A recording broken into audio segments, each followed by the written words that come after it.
Welcome, everybody. This is the Northeast RC podcast.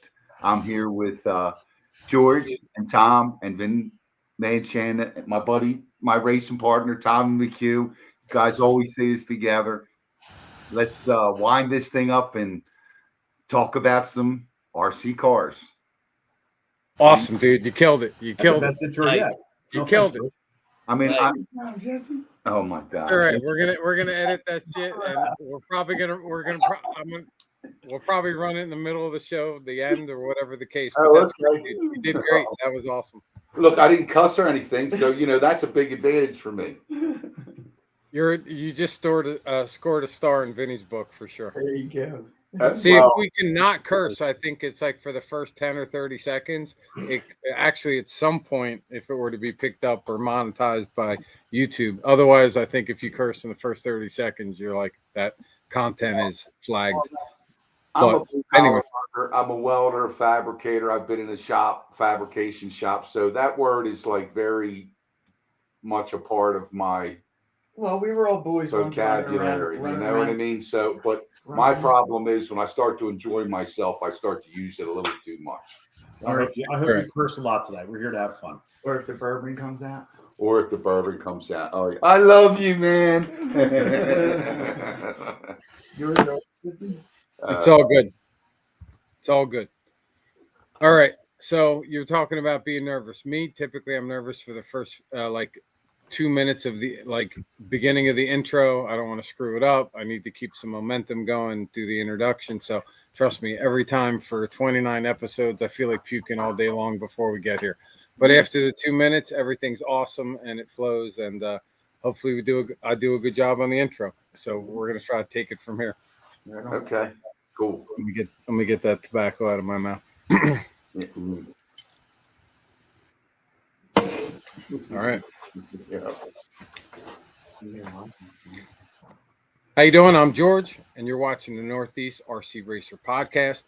And I am here with my co-host, Tom Petrella. What's up, gentlemen? How we doing tonight? Vin Manchanda. Actually, we're going to kick this off. Vin, you're already on mute. Hold on. I'm on mute? No, Vin was. Oh, I'm going to start it again because I'm taking the boys out. Oh. Oh. All right, let's go. Vin, you're good? You're off mute? Yeah, I'm all set. Sorry about that. Perfect. All good. I'm like, why is Tom waiting so long before he's like, hey. All right, here we go. How you doing? I'm George, and you're watching the Northeast RC Racer podcast once again. And I am here with my co-host, Tom Petrella. What's up, George? What's happening? And Vin. And Vin Manchanda down below. How you guys doing? Awesome. How you guys? I gotta get something behind me, like a backdrop. I gotta talk to Dennis Brew and ask him I need something behind me. Or a rhythm light. Everything else, rhythm light. RC stuff can actually be seen. Which way I gotta turn this thing? Here we go. You need a rhythm light. Yeah, that'd be nice. Yeah, man. Take that logo. You'd be the kiss of death of the track. Something bad would happen. I'm superstitious. So for all of you that are watching, I am wearing my Kyosha shirt tonight because we have some guests on tonight, and you can say there's going to be some AE presence. So I just decided to wear a little K car love for all of you out there that are driving the K car. To name a few would be easy, but there's a lot of guys that are running the car. It's awesome. So go K car. But with that, welcome back everybody to the show. It's awesome. I get to hang out with my buddies once a month, and we get to cover a lot of awesome RC stuff. Tonight, as you can see, we're missing one cube in the screen. Toby is hopefully going to join the show in a little bit, but we're kicking off without him. He is missed, and he's been real busy for sure. So hopefully he joins us in a little bit. We had an awesome guest last show. And if you guys had a chance to watch, we had Scotty Ernst on. And he is, an amazing guest. Not only that, but he's an RC icon. Personally, I love Scotty Ernst. He made Motorama for me really special, made me want to go back. Everything that he does, we've talked about how he can make a D main race, which I've been part of many a time. Super exciting. Make it feel like an A main. So, Scotty, once again, if you do see this podcast tonight, thank you again so much for me, Tom, Vinny, and Toby. Really awesome to have you on the show. One of the best shows for me. So thank you very much once again.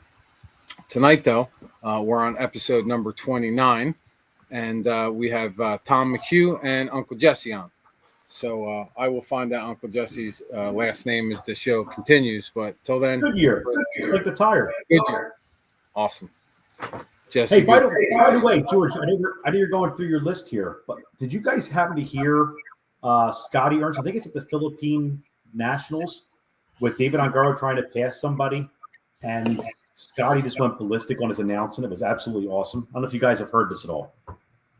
I did not, but I'd love to hear it if you could find it during the show. I have it queued up. I'm not sure if I'm going to be able to make this share, but if not, Toby will fix it and make it look right. So, Toby, awesome. Here's your cut, and make magic happen if I screw this up. Let me see if I can make this work.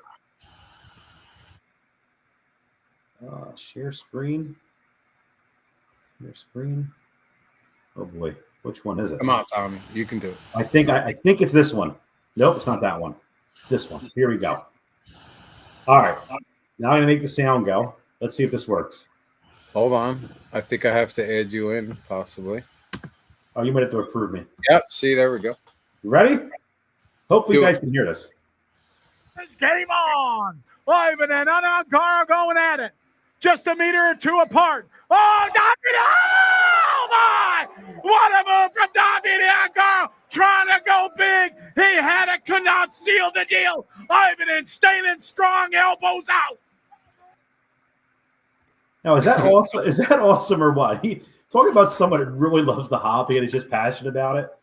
Dude, he hit the rev limiter on that one. That was awesome. That was pure thrill. That was pretty cool. And if it was a D main and it was the same kind of pass going on, it would have been the same exact thing, which makes it just awesome. Scotty, you the man. You definitely bring RC racing up to a different level, and it wouldn't be the same without you for sure. Vin, I don't know if you can believe it, but like I was saying, we're at episode 29, and I think 30's next. And I know there's been some requests, right, for a live episode, and I want to talk to you a little bit off channel. I know we have another guest that we're working on to be scheduled, but maybe we can push him 1 month if that's possible, because I was thinking maybe the Facebook Live would be really good to I want to do that racer anxiety show, and then that way we could have a lot of feedback from actually the guys that race as we're doing the show with that content, but not set in stone, but definitely talk to you about it. So sounds like a good plan. Earmark that for later. Yeah, man. So Tommy, I know you got a lot of things going on at Rhythm, and no reason why we can't hear it at the beginning of the show. What's been happening in your neck of the woods? I know you're prepping for a big race coming up. Yeah, we got a big race this weekend, but we've been doing a lot of clubbing, man. We've had only had 2 races so far, but it's been a lot of fun. You guys getting feedback at all? I hope it's not just George. Go on mute for me. I'm always the culprit for you. I don't know. Maybe it's not you. No, it is you. So it sounds better. You may have 2 things: your headphones and your what's they working. But anyway, no, racing's been awesome. We've had a good group of guys, a lot of new people too, which is awesome to see. Right, the hobby's growing that way. The track's holding up great. I mean, we did some things different this year in preparation, getting the track ready. It's hard. It's solid. The faces of the jumps have held up amazing. So we're rocking and rolling. Our driver stands wider. Layout's been a ton of fun. People are really enjoying it. It's somewhat simple, but also technical. There's a lot of separation that happens there. Again, everybody's having a blast. So we're excited. We got a big race this weekend. I think we're going to have a hell of a turnout. This probably won't come out until after that race is over. So I'll be honest with you, I don't have a whole lot of nails left because I'm a little anxious. I'm excited to do it, but we also make sure we put out a good show for everybody. I mean, we want to make sure we do. I'm not trying to be LCRC. I'll never be at that level. That's years and years of effort with those guys. But I want to try to put on a good show for everybody, and I think we're going to. Again, layout's awesome. The track's holding up amazing. The racers have been phenomenal. I mean, I don't know how I got that lucky. There's never any drama. All the new guys are welcomed. It's been a ton of fun. So I'm excited. You're a good dude. You run a tight show. You got an essential core group of guys that you've known for a long time that basically came out of retirement, decided to start racing again, mainly because of you. And, that's what it takes. But it's the program that you run, Tom, and the kind of guy you are. That's why you're successful. Well, thank you. But I also would like to, you got to give credit to Linda Vogel, Ron Borman, right? Those guys kind of initially laid the seeds down there for all this, and we're all just byproducts of it. I've been getting a lot of good feedback too about Rhythm RC being a good track, great announcing, well run. That's exactly the feedback many people have told me. So keep up the good work, Tom. I'm not sure. I should ask Scotty though how he does like that announcing he just did. I'm losing my voice the other day announcing all these races. I don't know how he does it, but I don't expect to be able to yell like that when he did that David Ongaro pass. I just don't think that's in me. I don't know. I appreciate it, Vin. But Vin, thank you for the feedback. George, thanks for the feedback, guys. I do appreciate it. Most definitely, man. And yeah, Linda, if you're out there, I already spoke to you last year.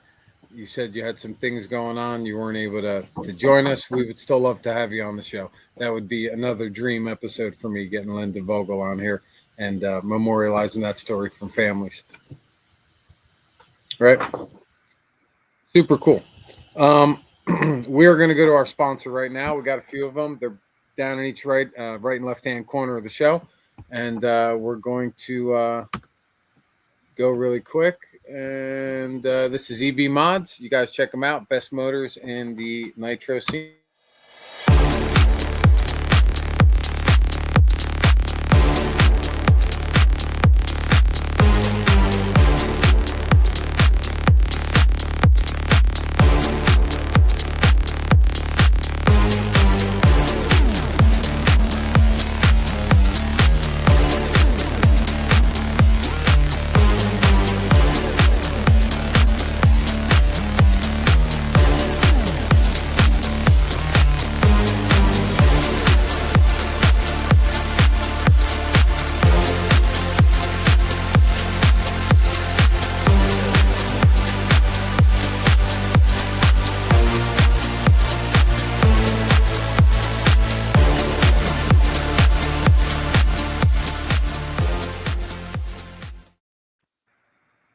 Dude, is it me or did Toby in the last 12 months he stepped up his game completely?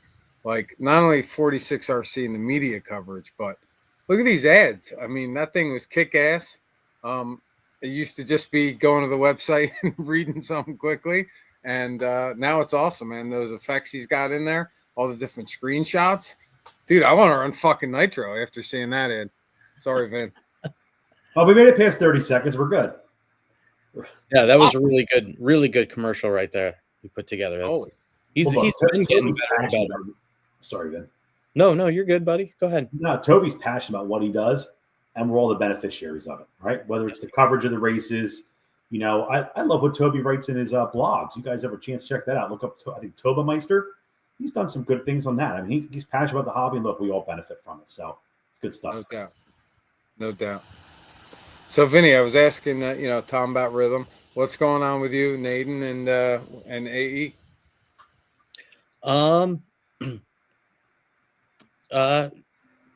We got some new stuff going on, and we got the chance to run it at LCRC this last week, and or what was it, 2 weeks ago now? There's two. Where is it? Right there. You got two place finishes. An expert e-buggy. And E-Truck, of course, what a battle with him and Gibbler. Another very talented racer. And yeah, I'm really proud of him. Nitro Buggy, we found stuff. He was because Ed pits us, and he actually went to Ed at the very end. I hear him telling him over the radio. He's like, Ed, that engine is that was the first time racing with that Invictus OP2 engine, and man, he loves it. That Dylan race, this last race, and Dylan was able to actually help us hone in the clutch package that we wanted. So between the clutch package, between the engine change and running Ed's, and we finally got a hand on Ed's engine, and Ed was there to tune it in himself, and it just kept getting better and better and better. So Ed's got the exhaust systems coming in. In fact, I was supposed to pick it up from him, but yeah. And then Dylan, of course, wants Ed's engine as well. So all the other engines are going to the side, and we are definitely really happy with the Nitro buggy. Not only that, but we made some serious changes, and I couldn't be happier with the car right now. You go through ups and downs where you're like, all right, the car is really good, or I don't know if I like these changes, and both the boys, are really happy with their platforms right now. Sweet. You go forward, you have confidence in your equipment, right? I mean, that's You got to test everything. You got to know it. It's like a motorcycle or your snowboard, anything else. Got to be one with your machine, right? So you got to know what it can and can't do. You got to push it a little bit once in a while. I'm excited for LCRC next week, just because where my cars ended up at. Honestly, even I was talking to Williard about it. I don't think I could have changed anything to make them better. They were that good. Now, granted, I did my stupid stuff still, but now I know I'm going to go there for 2 days to LCRC on Thursday and Friday, and I'm just going to try a bunch of stuff. I don't have to go out trying to make the car better. I can just sit there and say, all right, you know what? This Thursday needs to be all about learning diffs, and I'm going to make some wild swings. At some of it, and just see where it takes me. Yes, and maybe Friday I'll fool around with some anti-squat, or and I've been last race I spent pretty much all day Thursday solely on spring packages. All I did was springs. Cool. And, made a huge difference. So, where'd you end up, by the way, on springs? On the Nitro car, white, 1.6 whites up front, and I've got the cut whites in the rear, single 1.6. On the E car, I'm still on the whites up front, but I use the double 1.5s in the rear, so a little bit softer in the rear of the E buggy. Which I think I might actually want to put those 1.5s on the Nitro car too. But it's funny. I think for the longest time I was making a mistake. I always kept everything I read. Hey, more roll, more traction, more roll, more traction. So I kept going softer. And thankfully, Schreffler helped me out and some other guys at the end of last season saying, hey, look, you're actually not hard. Your springs aren't hard enough. So as it happened, it's rolling. When it finally gives up, the car was doing some wonky stuff. But I do want to fool around and try some of the greens and everything. But the cars are, man, damn, it's doing everything I want it to do, which feels really good. Now I just have to keep between here and here up to speed.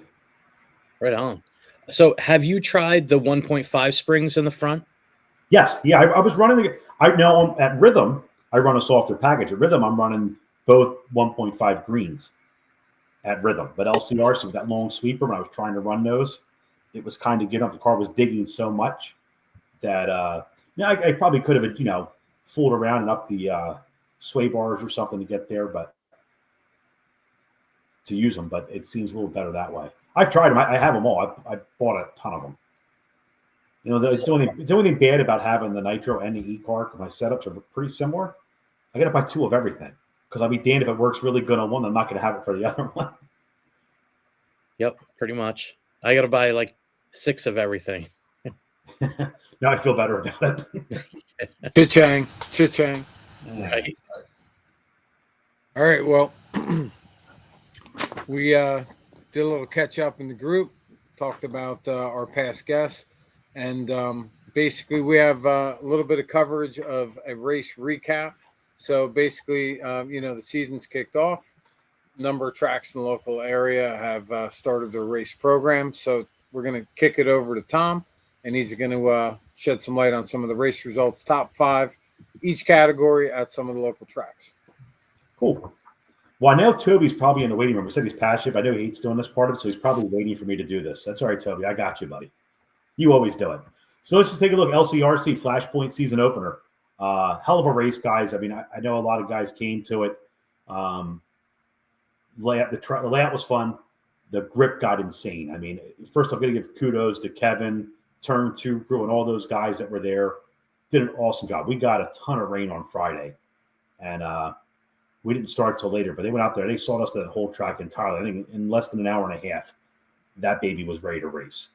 And not only was it good for racing, it got ridiculous grip. And then I wish I had done like you and hung out later the next day just to run on that, to really, because that I've never had that grip. I mean, by example, I was running mid 41s on Thursday and Friday were my better times. During my main, I was running 37s. That's how much the grip came up. I mean, Wow. Better at it, but the grip got awesome. So pretty cool. But anyhow, let's go back to the results. I'm going to run. I guess I'll run through all of them. We'll start what I'm just going to do in the order they're in. A-scale electric truggy. I know you mentioned this already, Vin, but Gavin and Aiden had a hell of a battle. Gavin ended up taking the overall. The difference of about an 8-second gap at the end. Thomas Coffin brings up third. Garrett McCutcheon was in the 4 spot and Ezra in the 5. Kudos to all those guys. A-scale nitro truggy. Ethan took the win on that one with Colton not too far back. Matter of fact, if I'm looking at the times here, Ethan with a 41, 25, 30.5, Colton with a 41, 25, 30.9. So you're talking 0.4 of a second difference after a 25-minute main. Yeah, that's some racing there, boys. Ben Decker finished in the 3 spot. Pat Mac and Cheese finished in the 4, and Brian Cruz, your Kyosho buddy, finished up in the 5 spot. So good to see Brian out there. Yeah, Brian. Yeah, he did great. Let's give a quick shout out to our novice guys. Omen Spriggle took the win. Ed Marisconi in 2. Leslie, I never keep pronouncing her last name, but her dad's Joe, Leslie and Joe. Really good people. Leslie's a young lady, probably 11, 12 years old. Comes to my track every once in a while, too. Really respectful, good, solid racer. Good to see her in the 3 spot. Very smart in 4. And Jonathan Willow in the 5 spot. 10th scale, I didn't get a chance to watch a lot of this, but I know I was talking to Gavin. Gavin had some X-ray, an old X-ray with a rear motor he was running. But top 5 there, Colin Marakowski. I got to put my glasses on, man. I can't read these names. Took the win. Cooper Marsoki in the 2nd spot. Talon Dillon in the 3. Gavin in the 4, and Scott Lennig in the 5. 40-plus electric buggy. This was a good race. Mark Decker ended up taking the win. Matt Willier led most of the race, and I think second to last turn did what I pretty much did on the first turn. So he ended up making a rollover. Mark got around him. Don Hilliard was right there with him, too. Don's running awesome right now. And Don's also running nitro. Good to see. Tony E in the 4 spot, Ron G in the 5. Just all good people. 40-plus nitro. Tony E took that one. Tony E was solid all weekend, man. I think he might have been the second qualifier. He might have been top qualifier. I forget now. But Tony ran a great race. Don Hilliard just getting in. I mean, I shouldn't say just getting in nitro, but just starting to race nitro, takes the 2 spot. That's tough sign. Rob Allen finishes in the 3 spot. Rob was further back, but I tell you what, man, he battled all weekend and got himself back up there. Anthony Bartholomew in the 4, and Dennis Brew in the 5. Nice. Expert. D-Brew. I'm sorry? D-Brew. D-Brew.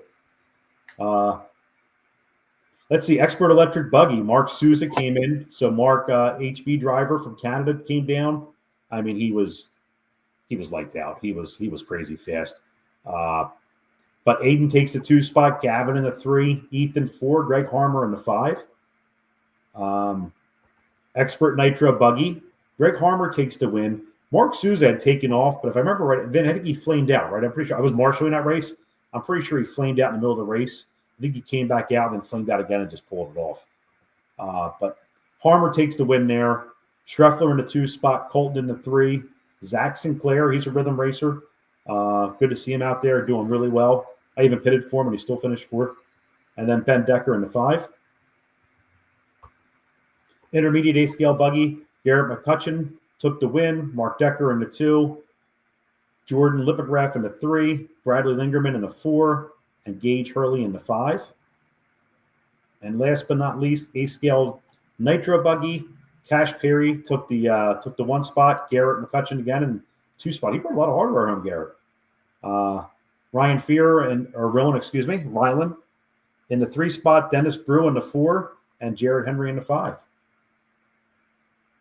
Nice. Dennis Brew again. Yeah.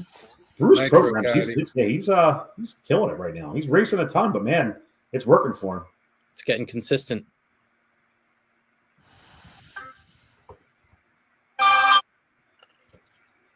George, Got any more, Tom? Rhythm, I just have some club races, but I mean, it's up to you. If you, I'll tell you what. I'll go through the A scale Nitro buggy class. We'll go through some of the premier ones, but I'll just read some names. Tom, as far as I'm concerned, club racing is as or more important than a big LCRC race. So please name the top 5.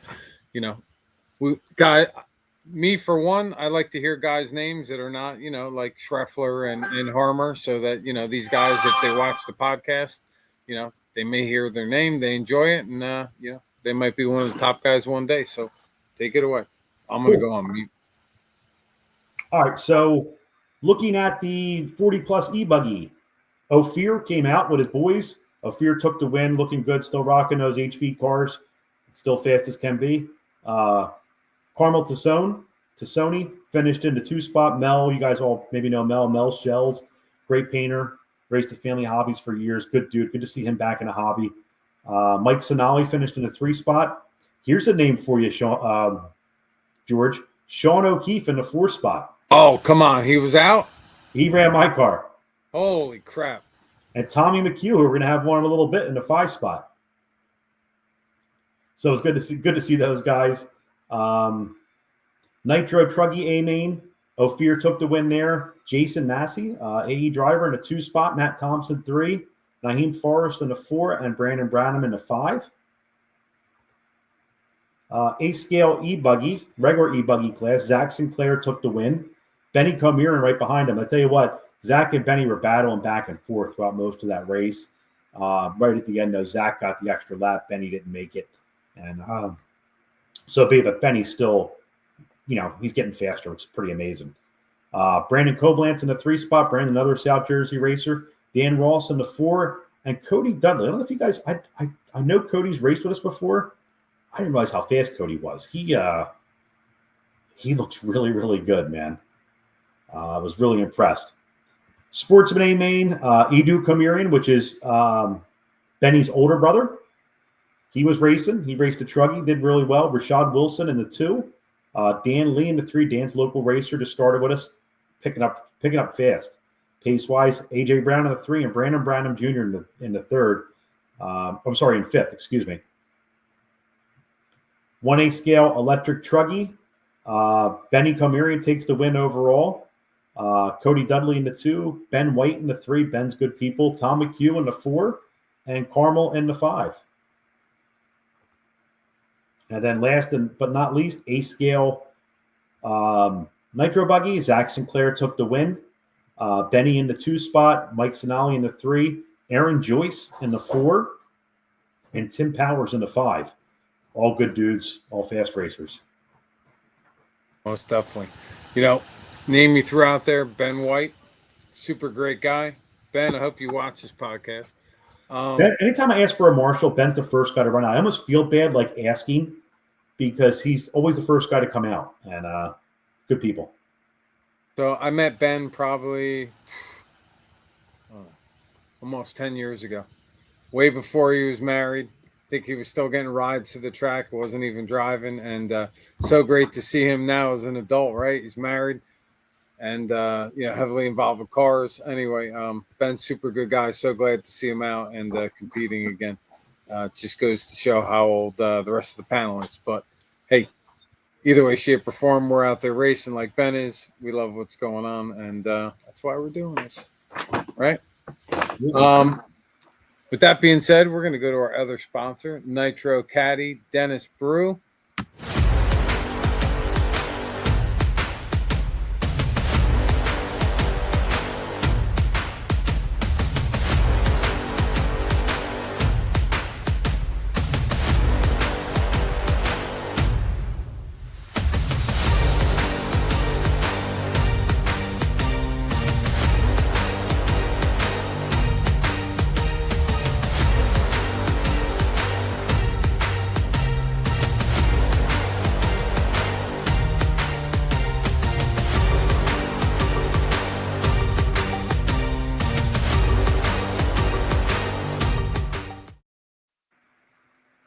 Awesome. Thank you to Nitro Caddy.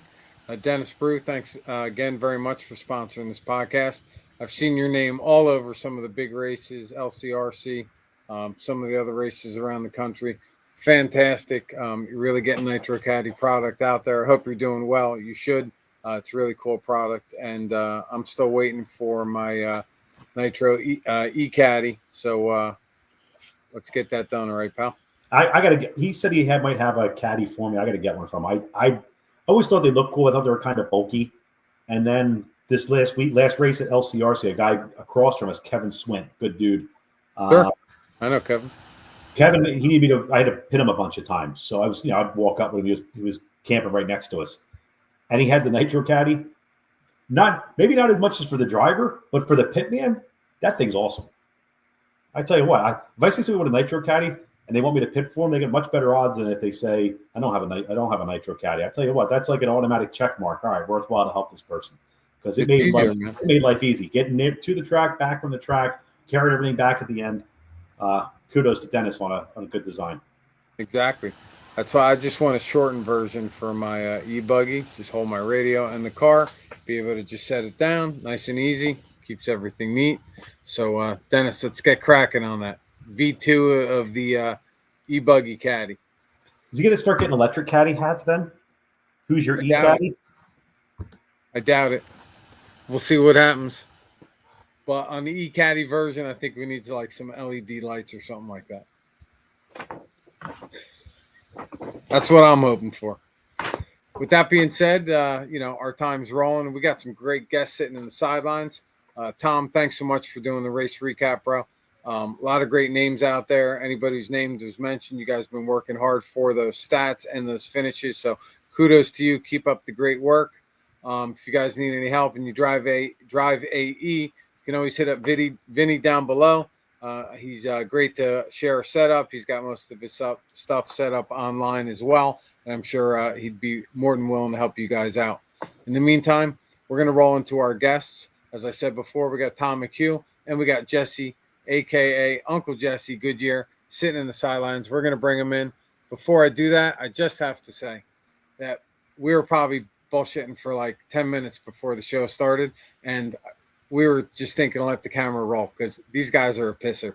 So, so good to have these guys. They not only participate in RC, they're adding to our 40-plus category. Tom wants to say something. No, before we run into those guys, I know we're going side. We said we were going to do this at the beginning. We forgot. Hey, anybody listening to this right now, please take a minute, subscribe, like it, share it. We always say it at the end, but sometimes we might ramble for 2 hours or so. You might give in. Well, it's all of us, George. Don't just point to yourself. I do it too. You heard my race recap. It should have been 5 minutes. It took me 15.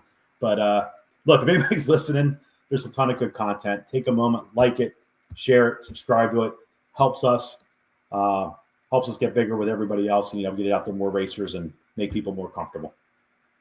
That's it, George. Just want to add to the algorithm. Tom, awesome. Thank you. Vinny made it a point for us to say that earlier. So we're going to add a new name next to Tom Petrella's. In addition to, I got to take off my glasses, AEJ Concepts Teak and Ultimate Position 1. It's now going to say director preceding all of that. So Toby's the producer, Tom's the director, and Vinny is the technical specialist. So you got to put that down there, Vin, too. I'm just big mouth on the brains of the operation underneath Vinny. Brains of the operation. And talent scout. That's true. That's all right. Right, for sure. All right, let's bring in the boys. What up, boys? Hey guys, what's up? What's going on? Tom Petrella, you said my name twice, brother. Right on. Dude, I said it because you earned it, brother. You didn't. I appreciate it. You earned it. That was good stuff. We're sitting here, we're like, yeah. Hey, let me ask you something. What is Ultimate? I'm looking at under your name, Tom, and it says Ultimate is one of your sponsors. Is that your Nitro motor? Yeah, Ultimate Racing. Okay. Yeah. And they make a ton of other cool stuff. I like the pipes are awesome. Okay. Stuff. I got you. Nitro. I mean, stop! Don't you do it? Look, I don't want the noise. I want the peace and quiet. We're supposed to be going green here, man. Electric's the way to go. Jesse, here's my outlook on Nitro. Everybody else's Nitro car sounds terrible. I can't stand the noise. Mine Sounds amazing. And it's like you go to a store and you hear kids crying, you don't want to deal with that stuff. But your own kid crying, you can kind of deal with it. It's yours. So the Nitro kind of feels the same way. Yeah. I was just telling him, like, You there tell was Jesse RC, I'll give you my Nitro car. You run that thing, I'll give you a full tank. You out there and run it. Yeah. Fish on. Yeah. Now, yeah. Especially you guys. You guys are both gearheads. Yeah, I mean, I ran Nitro before the E-cars came out, but once the E-cars came out, I was like, and then I stopped racing. When I came back, I said, I'm going to go E, just for the maintenance of it alone. You know what I mean? I trust me, I get it. Yeah. Nitro, when it's working right, oh yeah, better. But it can be frustrating as hell. Ask me how I know. Yeah, you really got to have your act together. And you listen to them cars, you can tell whose car's got the power and whose car's struggling a little bit. It's such a fine line to where electric, you can be a little off. The thing's still got the smoke. You know what I mean? Yeah. I mean, you got exhaust, you got clutches, you got carburetors. Too much work. Okay, do I have a plug foul? Do I have a bearing go? Yeah. A clutch bearing? Oh my God! Look, battery in, positive, negative, turn on, go. Mm-hmm. I like that. Mm-hmm. And it's still hard to get it right. We were just sitting here arguing about diffs, and he's all freaking out about the gears and stuff like that. I'm like, it's going to be perfect because Vin's here, so you'll be able to get everything you need to figure out and all that stuff. But guys, before we get going too far, we got a ton of RC stuff to talk about. Okay. One of the things I'd love to hear from you guys. You guys are always together, right? You're Tom and Jerry, frickin' Frack, Laurel Hardy, whatever you guys want to be. Yeah, I guess. I thought of that before. You mentioned some stuff before about how long you've known Tommy. Guys, somebody give me the background on both you guys. Both how you got in RC, how you became friends, how you guys travel together and have a blast. I'll try to make it as quick as possible, and just cut me off if I go on too far. But I was probably 11, paper route. All I wanted in life was an RC car, remote control car. I get the KB Toy Hobby one, and I'd run the wheels off it, and then it would break, and I couldn't. My RC car was broken. Once I got old enough, and I found a hobby shop close to my house, I bought a Tamiya Hornet. Yeah, I ran that for probably 4 months, and then looking through the RC Car Action magazine, because there was no computers, no cell phones, none of that. Sure, man. The centerfold. What was it? It's the car that's behind Vin. RC10. Yeah. So I saved up my money and I bought my car, and I found the local hobby. There it is. There it is. Yep. OG. I know that car inside and out, baby. Yeah. So then I found another hobby shop close to me, and I was in there one day, and Jesse come walking in the door one day, and we're from the same neighborhood. Jesse's 10 years older than me. He was like the older kids when I was the young kid. He was the cool kid running around the neighborhood doing all the crazy stuff. I don't know. He's still the cool kid. He was watching. And I was just riding on my bicycle all the time. Well, he looked at me and he said, I know you. And I looked at him and I said, I know you. And he's like, well, what are you doing here? And I'm like, well, I got an RC car. And he's like, so do I. And he's like, what kind of car? We both had RC10s, and that's where it started. Yeah. Holy shit, dude. Right. That's We had a little oval that we run on, and we did all right there. And the local guys there told us about, we didn't know anything about family hobbies. The only thing we knew about was Vineland. There's a track in Vineland, right. And this was probably 86. Yeah. This is almost a 40-year bromance. I'm sure. Well, look, he's the prodigal son is what he is, because we raced at Vineland one week, then we raced at Millville, oval. Then we'd convert the cars to off-road, then we'd convert them back to oval. Yeah. So late models, sprint cars, whatever they want. And he only had one car because, there weren't 50 billion different cars out that you can get. Yeah. And you raced that car as much as you could. And the batteries were cadmium batteries, not nickel cadmium. Brushed motors. It was you had to have 6 packs to run. Yeah. 2 practice, 3 qualifiers, and a main. You had to have 6 different batteries, none of this. Right. Brushes, we were... well, wait. We'll get back to it. But it's like... And then we kind of fell in and out of the sport for a little while. Life happens and stuff like that. But we always kind of kept in touch with it. And then we really fell apart from racing for a long time because life happened. Yeah. And then the situation that brought us back to RC to now, it's not the best topic in the world. Jesse lost someone that was really close to him. She was like a mother to me. Yeah. My wife passed away from breast cancer. And when about 2 years he ago. messaged me on Facebook and told me what happened. And I said, listen, I said, whenever you're ready, you come and see me. And he finally called me and he said, I want to come see you. And I was like, well, I'm going to be racing. come to the place that I race at. This is at a local track. And he brought his son Joshua, what's Josh, 4 years younger than me, 5 years Well, younger than me? his birthday's today, and he's like 5 or 6 And years he's a older driver. than You Tom. just haven't met him yet because his work keeps him from racing on Saturdays. But so they came down, and I never drove my cars all day. I gave them guys my radio, and I said, "Have fun, boys." yeah, we raced down at the local track down there. We raced around At Brian Davies' place. At Brian Davies' Yeah. place. Yeah. Oh my God, we people. had such a good time. And that's what we. And he said to me, he goes, "We get into this, Jess. Just promise me one thing. We go to Motorama." And yeah, we went to Motorama, and last year we raced at 8 different tracks?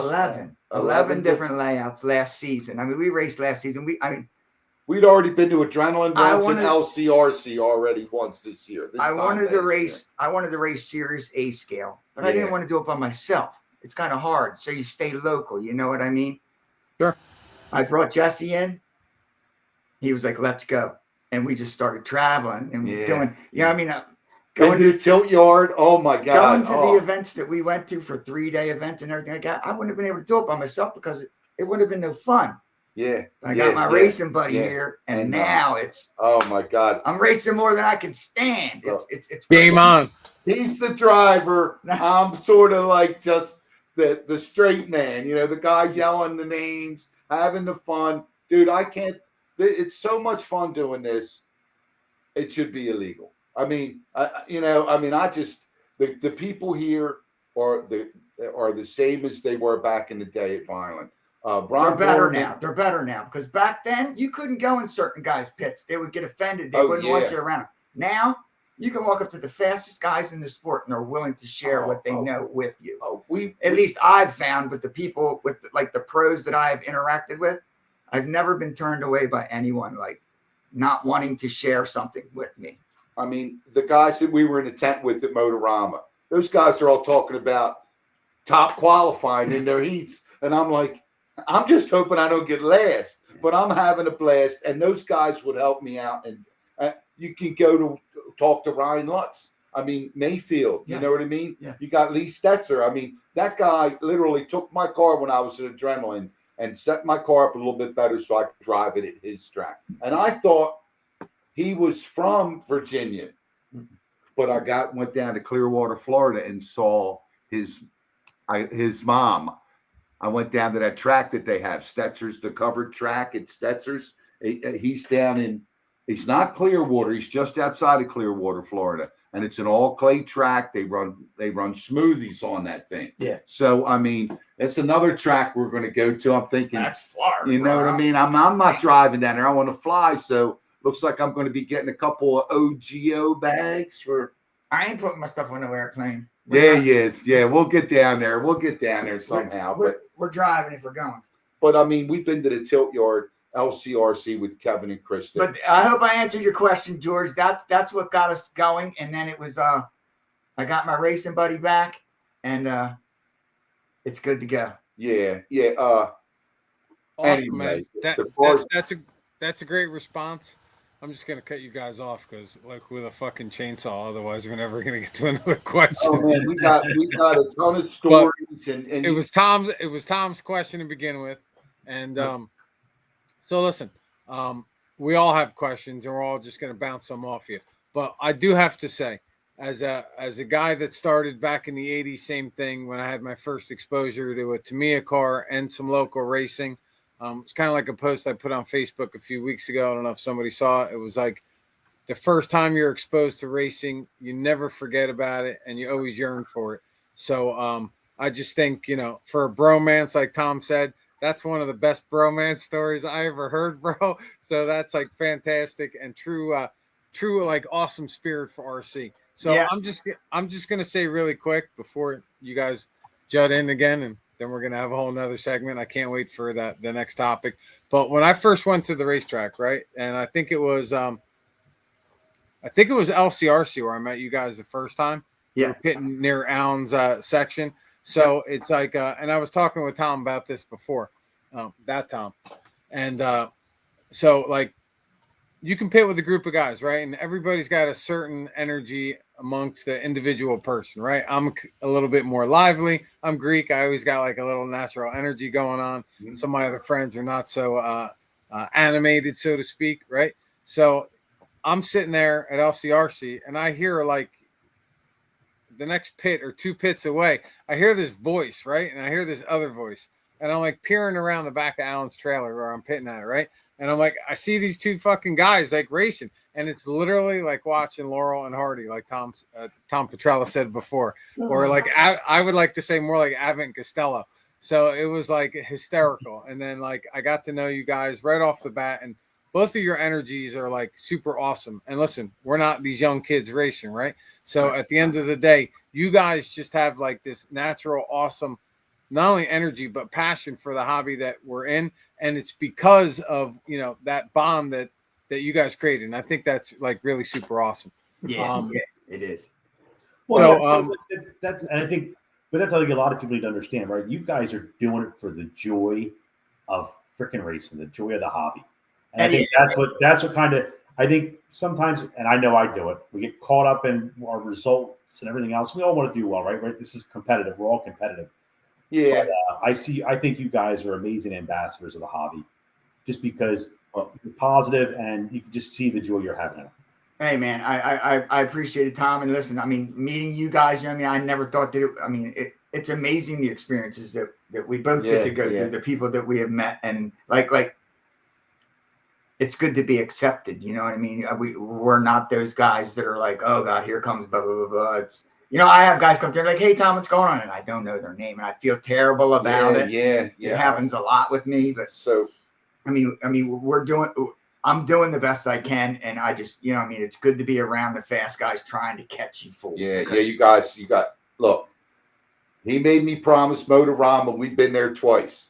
But the one promise I wanted him to make me is we weren't going to get too serious in it. Because when we were in 80s and the 90s, oh my God, it was, we were trimming tires. And we were upset if we didn't do well. You know what I mean? So that's not, and we're not out to impress or anybody, but we appreciate the way you guys look at us. And we are just out for fun. We learned our etiquette from the one and only. Oh yeah, Ron Borman. Oh, and family hobbies. That's man. how you family figured hobbies. out. That's Ron what RC Borman racing was the about. man. This is what you did. This is how you do it. You treat my track like that, I'm treating your car like this. That's one thing I can say. We learned our etiquette from the man. You got to know that. And he would Tom McHugh. Yeah.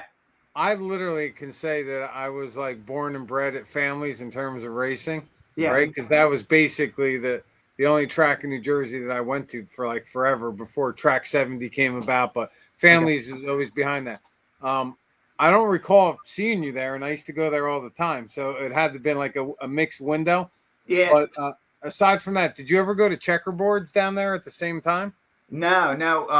When I was at family with Ron Borman and them, it was probably 86 through 93. No, like not even that far. Probably 80, 89, 90, because I graduated from high school. Once I got my driver's license, I really fell away from the sport.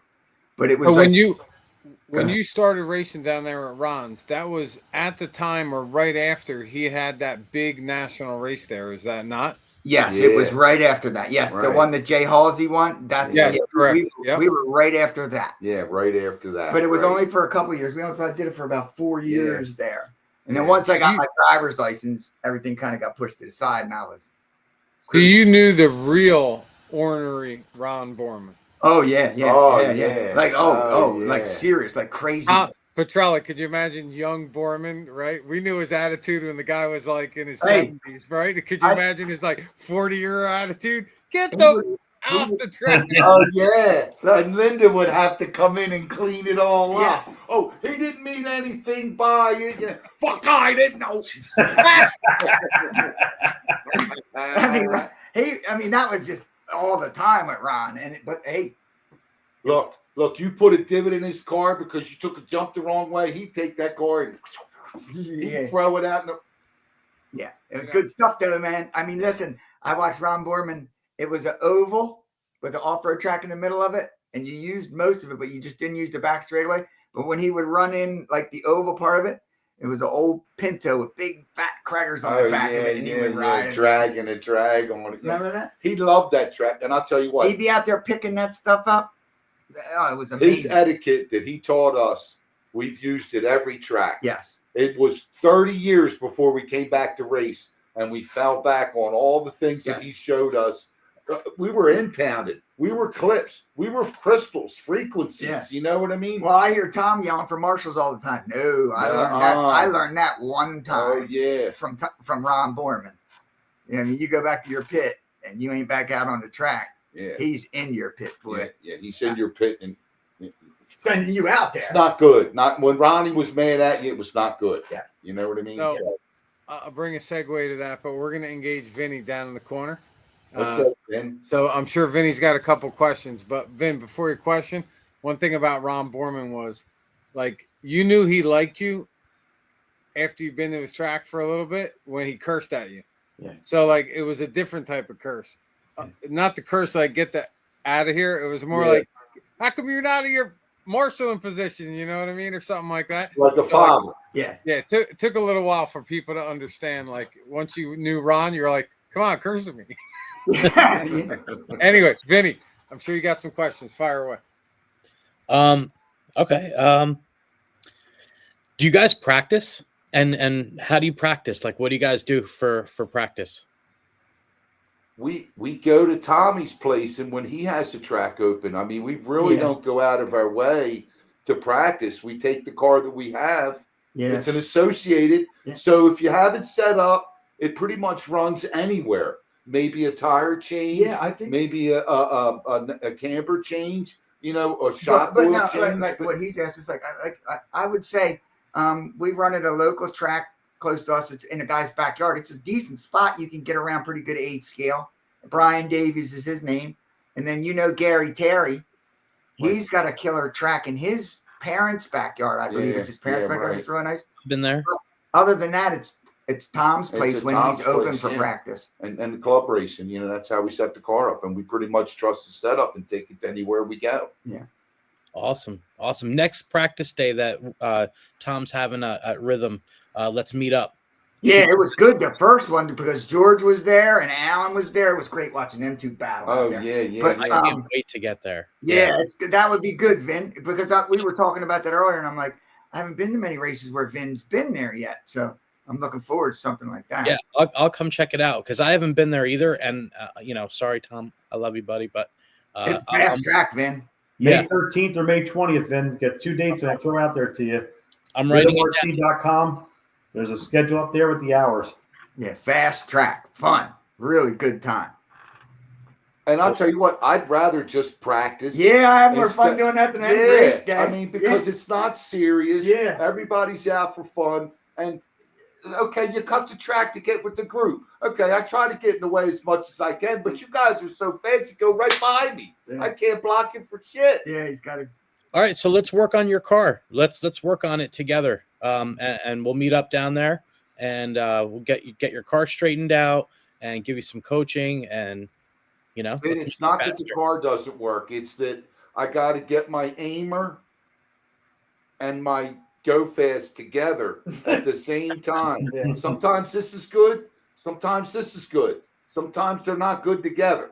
You know what I mean? So I've got it. That's what my problem is. You know what I mean? So, but like I said, if I can go out there and finish and not bust the car up, then I've won already. You know what I mean? Awesome. If I battle for a couple spots, my day's been made. You know what I mean? I just want to be good enough to be able to go up there and race with the guy, not wreck it. You know what I mean? Yeah.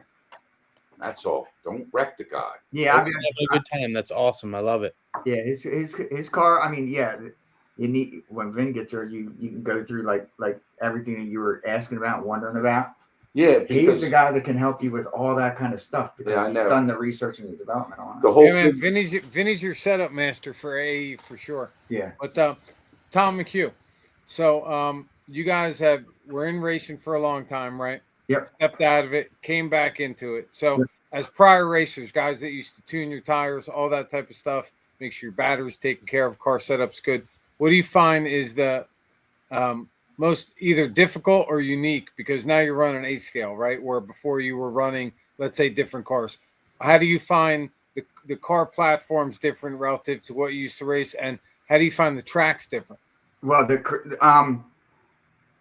Ron's track was always manicured and perfect, you know what I mean? And so as far as a nice track, that was always there. But the cars from back then to now, they're similar as far as being able to adjust everything. That's all relatively the same. It's just the newer cars that I found, it's more infinite of an adjustment. Like it's the same adjustment, but there's so much more range in the adjustment. And what really blew my mind was the brushless motors and the LiPo batteries. Like what he said was back in the day, it was you had one battery, you ran it one time. It wasn't good for the battery to run it. To recharge it, they wouldn't last for like a season. So you needed a pack for every run.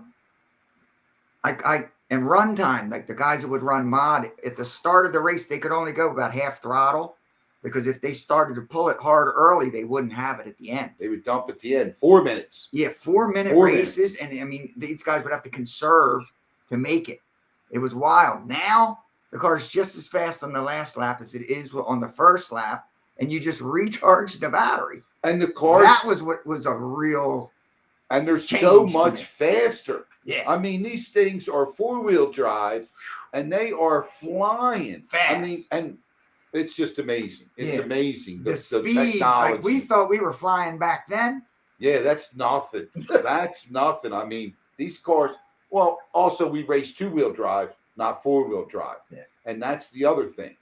You know, now you have the front diff, you have the mid diff, and you have the rear diff. Mm-hmm. And then you have, like I was going to say, what the LC, the low traction gears, and then the high traction gears. You know what I mean? I mean, what's really the difference? You know what I mean? Yeah. Then that's like some of the questions that I really wanted to ask you about. I mean, what is the change and what is cause and effect? You know what I mean? Because I know you can't have one without taking away from something else.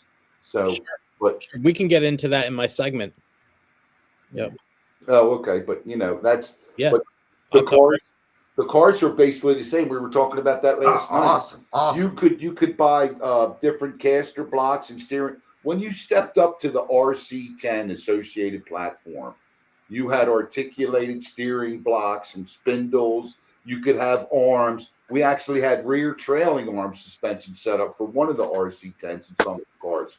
I mean, but as far as all that stuff goes, all the suspension is pretty much the same. The oils, but crude. I mean, there was no turnbuckles. There was little tiny 1/8-inch rod. You had to adjust the camber, and you had to take that ball cup off and twist it. You know what I mean? And pop the wing wire. We were bending our own wing wire for our own little tiny wings. Yeah, I mean, dude, you guys don't. Frequency conflicts. You got to have a clothespin before you could turn your transmitter on, because if somebody else was on the driver's stand with your frequency and you turned your transmitter on, their car would go nuts. Oh yeah.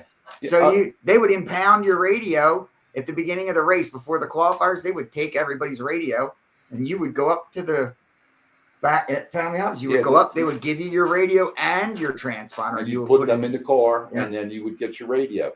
But the batteries, they were all single cells. You had to solder all the tabs on them single cells. Yeah. You know what I mean? And then, now you got a little square battery pack. Well, I mean, you didn't know. You put it in the car and you charge it. There it is. And charge. There it is. Yeah, that's there it. That's it. Actually, that's the yellow and black cadmiums. That's them. Yeah. That's nice, Vin. I like that. That's the original Sanyos. Yeah, the original Sanyos. That's right. That's the stuff that we come from. Vin's got all that old. Yeah. Oh yeah. I'm digging it. Same thing, man. I remember walking through the mall and seeing that RC car, and then getting the toy and breaking it and being like, it's just not the same. Yeah. When I was a kid, I said, what do you want for Christmas? I wanted a remote control car. And I would get one. And it, like I said, it would be like from KB Toys or something like that. Sure. And I couldn't react the way I wanted to react. Like, this isn't an RC car, because I'd get my butt kicked. But you know what I did? I got like this little Ferrari thing, and it wasn't cheap, but it wasn't super expensive. Got it home. I took it apart. And then I couldn't put it back together. Right. You know, I was young. I mean, I'm talking like 5 years old. Yeah. And I took the screws out of the bottom. I took it all apart. I needed to know how it worked. And my parents were just like, yeah, he's RC cars. Yeah. And that's just That that started. was it, man. I love to wrench. I like to wrench. I was wrenching for my son. I mean, we raced down at Family Hobbies. I don't know, 20 races without breaking apart, without blowing a ball cup. I mean, that's 3 rounds, 4 rounds, 20. That's like 80 races. You know what I mean? Yeah. Well, it's 10 races, but both of us are still racing. You know what I mean? Yeah. Yeah. And he was, yeah.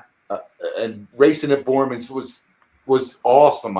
It's what we did every weekend. You either ran at Vineland, and then they had a dirt oval in Millville in the summertime, and you raced there, 10 scale, off-road. Right. 2-wheel drive or 4-wheel drive. Right. That's all there was. Mm-hmm. And then in the cold season, you raced 4-cell, 12 scale road course. course. Yeah. And with on the the carpet. Yeah. I think what is that? Is it still the South Jersey RC Association? Is that what it was called? They had a club, something like that back then. Mm-hmm. And in Herfville, New Jersey, there was like indoor soccer fields, and they would rent one rink for the day and set it up for road course, and you would race 12 scale there. Wow. I also raced at Browns Mills, New Jersey. It was what, track 60? Track 70, and that was Mega Track. Oh my God. Dude, I had a 12 scale, 6-cell modified motor on that track. Oh my God. Well, we all ran the 10 scale 10L Super Speedway. 10L Super Speed. Well, it was a 10L, and it was this wide. And then when they got to Speedway, it was narrower. Yep. Well, when you wrecked there, you picked up a dustpan and a broom and swept your car. No batteries. Yeah. Axles flying. I mean, and it was like what, $100 for a set of rubber caps there. 8 scale speed back then on rubber cap tires. Them cars were fast. Yeah, they were 10 scale. Yeah, they were flying. Yeah. They were flying. Yeah. I mean, I can't imagine what kind of power would go down there now. Yeah. If you could even hold it down. But now it's a godsend for us because Tom's track's 45 minutes from me now. I mean, it's close, and I'd race there every weekend. I'll be there every race he has just for that convenience. LCRC's what, 3.5 hours? 2.5. 2.5, and then adrenaline is 3. And then Tilt Yard. All you guys got to go one time this year. One time. Oh my God. You tell me when, and I'll make sure we're there. All right. I'm going to tell you when right now. Hold on. All right. You got to bring your boy Vin because he would love it there too. Yeah. I know. Tentatively July 12th, unless that's my birthday weekend. That would be awesome. Well, look, we got a rule. Us old guys got a rule. Yeah. True. 90 and less. The temperature. Will not go to a track if the temperature's going to be over 90 degrees. We went to Trains and Lanes, and it was like 100, and I almost got sick. Was 95, and we said, let's go anyway. We'd stay in the truck, get the AC, drink plenty of water. I was out there marshaling, and I almost passed out. They were setting up the mains, and Tommy looked at me, he goes, you ready? I said, let's go. Yeah. And I knew exactly. And the sooner we were packing up, the better I felt. Yeah. I mean, we were out. Yeah, and then we tried to go to adrenaline when it was what, 30 degrees. Yeah. Well, Motorama was February, and it was the. Yeah, that's what happened. After we got a taste of Motorama, we still had 3 months to go, and we didn't want to hear that, so we started going down to adrenaline. 3 hours, but he's trying to set a tent up, and the wind's blowing, and it's 30-some degrees outside. 60, 90. When you get up there in the 60s, and when are we going to have an over 50 class? Come on. Over 40 plus is bullshit. It should be 40 plus and sponsored drivers, ex-sponsored drivers. I mean, you guys are, but it doesn't matter. Can't get better unless you race with better people. That's how it is. The secret is, Jesse, that most of the people in 40 plus are actually 50 anyway. Yeah. Well, let's get a 50 plus class. And I get what you're saying, Tom. George, you'll find that it's all the same guys again, probably. Yeah, probably only change. For a year or so, but you can't. Yeah. I mean, we'll lose a few people. We'll lose a few people in between. Like Petrella will still be in the 40 class. Yeah, well, don't I wish? But the 40 plus class, the guys are good because they respect their property. Well, they're not really going to wang you up. You know what I mean? They're going to give you room to race. You know what I mean? It's the best. I've been, you know, in a couple different classes. I like 40 plus because the guys are skilled enough that they can race side by side. Well, I mean, look, you look at them cats, man. It's a young man's game. And it is a young man's game. Yes, I don't care what anybody's got to say. That's a young man's game. Guys are fast. I mean, there's little guys out there getting it. Like watching Benny run at Tom's place, man, he's Crazy. fast. And you're like, well, you got Mad Maddie. She's what? 12? Yeah. 12, you know what I mean? Fast. You know, it's like craziness. That whole family races, and they're all good. Rusty, he's fast. Rusty's good too. You know what I mean? Yeah. And listen, Maddie's mom's fast. I mean, don't get it twisted. She can get around the tilt yard really good. You know, so you guys bring up a bunch of good topics. So Jesse, right? Out of the two, Tom's a little bit more the technician. You're there, support, doing well, looking forward to your day. So like, we have different caliber guys on the show, right? So last year we did an episode, Average Joe Johnson, local guy, right? That was kind of like he was new into the hobby, started explaining to everybody that was watching. We wanted to find out from him, you know, what it was about RC that pulled him into the hobby, why there was an attraction, what he loved about it, places he liked to go, what are the things he liked to do within the hobby. So since what could you guys offer to other new guys that are just stepping in the hobby, whether they're guys that have been in the hobby in the past and now taking a step back into it, such as yourselves, or guys that are like watching the podcast, interested in racing? What kind of advice would be coming from a guy like from Jesse? Well, come to the track that's closest to you. Show up on a race day, ask a couple questions. The guys aren't going to bite your head off. I mean, they want new people in. Find out what kind of car they're running. See if you can come and race your equipment, any equipment that you have there. There's novices nights, you know, that they run anything. You know what I mean? Make sure you're okay with the track. Make sure they'll let you run your car on the track. I mean, if you're running indoor, you don't want to bring a muddy car in, but go to a local track that's close to you, ask questions, see what's running around, and don't be afraid to race. I mean, I'm going racing Friday night, and I race a slash with 4 or 5. Well, there's 20 of us up there, but my son races on Friday night, and it's a cheap way. It's a got to be right out of the box. I mean, it's a $250 car with the radio, everything you need to race. Go racing on Friday night. I mean, we have a blast. I mean, I like the car because I liked the remote control car, and I got one. And like Tommy says, I got a better one. And then we started racing. And then I would much rather race the car than bash the car, because you're out there breaking parts and stuff like that. Yeah. I mean, that's okay to a certain extent. But when you get with the group of guys, I'm more like the guys than the damn cars, really. I mean, I like to get and socialize. You know what I mean? There, killer. Easy. That's what I like. That's what I like. I like the guys. I like the camaraderie, and you know what I mean. And I love the cars, but go to your track, ask questions, try to get involved. I mean, it's really, like I said, we've been involved, and I've had so much fun, man. I think it's illegal, but I don't know what else I can say. I'm there. I'm with you, Jesse. I'm there for the social. I mean, I enjoy the racing, but that's just filling in the gaps. That's the excuse to go hang out with the guys, hang out, shoot the shit, each other's stones, have a lot of fun. Yeah, challenge yourself, and then it's socializing. I mean, that's a lost art. You know what I mean? Socializing at the track with good guys. Yeah. Like Vin, I seen you down at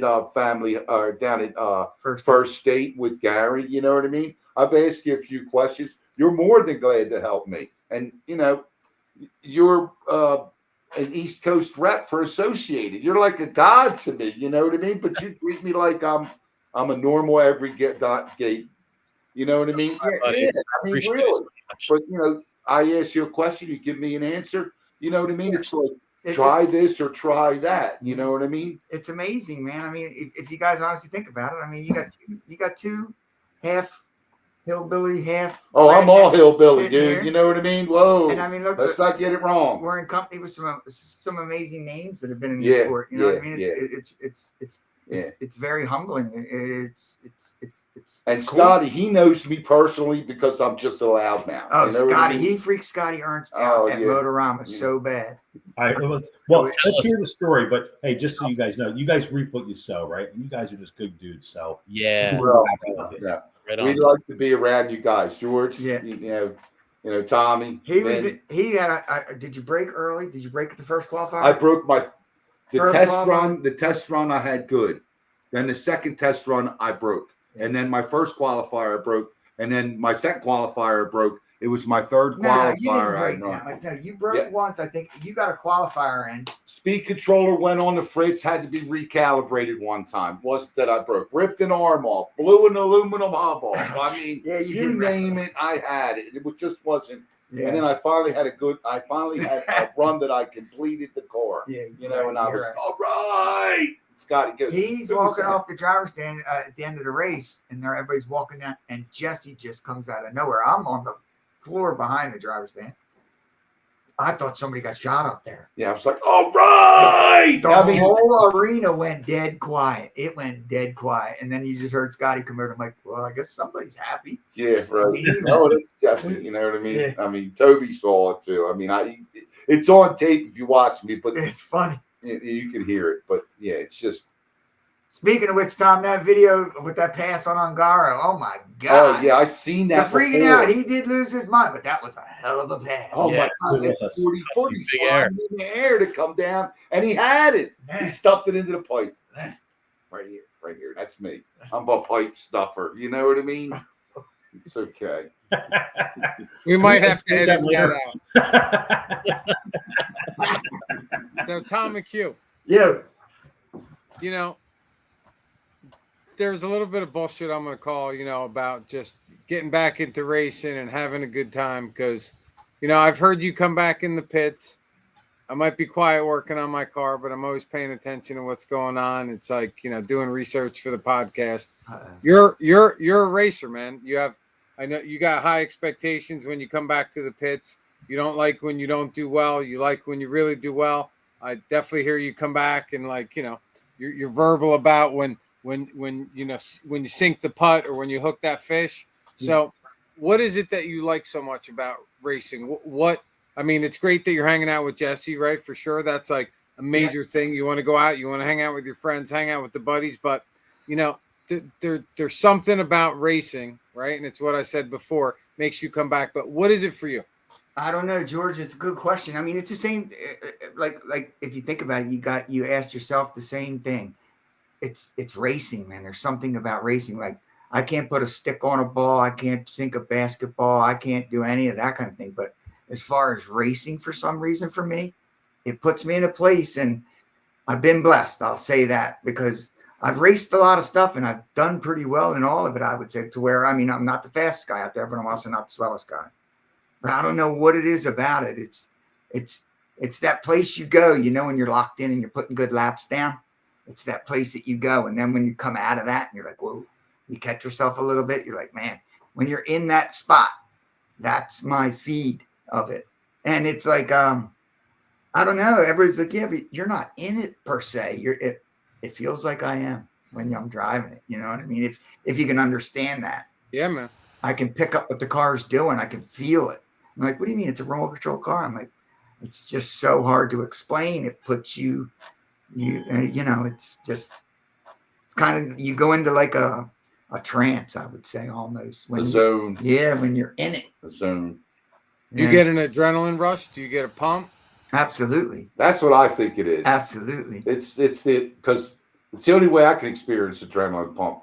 Because my body's too old to compete anymore. I can't be shooting, and I used to shoot and hit, but I've been chasing this boy, mountain bikes, 250s, huh? Yeah. I've been chasing, and the only thing I see is the back of his head. You know what I mean? Or the tail lights on his car. I'm all the way in the back. You know what I mean? Yeah, we've done quite a lot of other racing also, as far as like bicycles and motorcycles and stuff like that. Just because, the crazy thing is he grew up probably 4 blocks from where I live. So we were always, seeing each other like that. But it was like, I don't know, it's hard to explain. Do you think it's more the competition amongst other people or do you think it's more the independent competition within yourself? Yes, that for sure. Not there to beat anybody else. I mean, like I could be the only guy there. If I could come there for the day and be the only guy there, and you turn the timing system on, I'm good. Yeah. You know what I mean? It's like just running those consistent laps, hitting the marks, making Yeah. sure you got better time than before. yes, So I get dead last. If I went my best laps, I'm happy. You know what I mean? It's not per se beating someone. It's just like everything else. Drag racing, it was I want to go faster. I want a faster ET lap time. You know, I want I that think lap time. I think it's a big misconception, right? Listen, everybody wants to go out and do good, right? Yeah. Vinny knows that. His kids are racing, high expectation. Tom owns a track.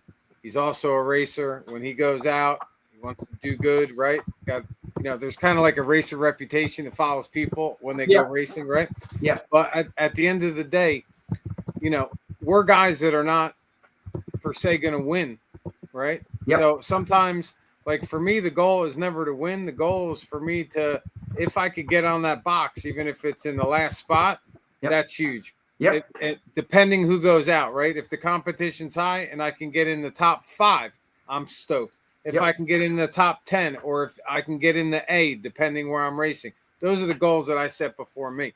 Same but for it's me. like certain guys look at the sport like they got to go. They got to win. If they don't win, or they don't win their heat, whatever the case might be. Racing, there's so many things that come into play, right? It could be you get hacked by somebody. The sunlight's in your face. There's dust blowing. Whatever the case might be. It starts raining. They just watered the track. Somebody put the wrong set of tires on.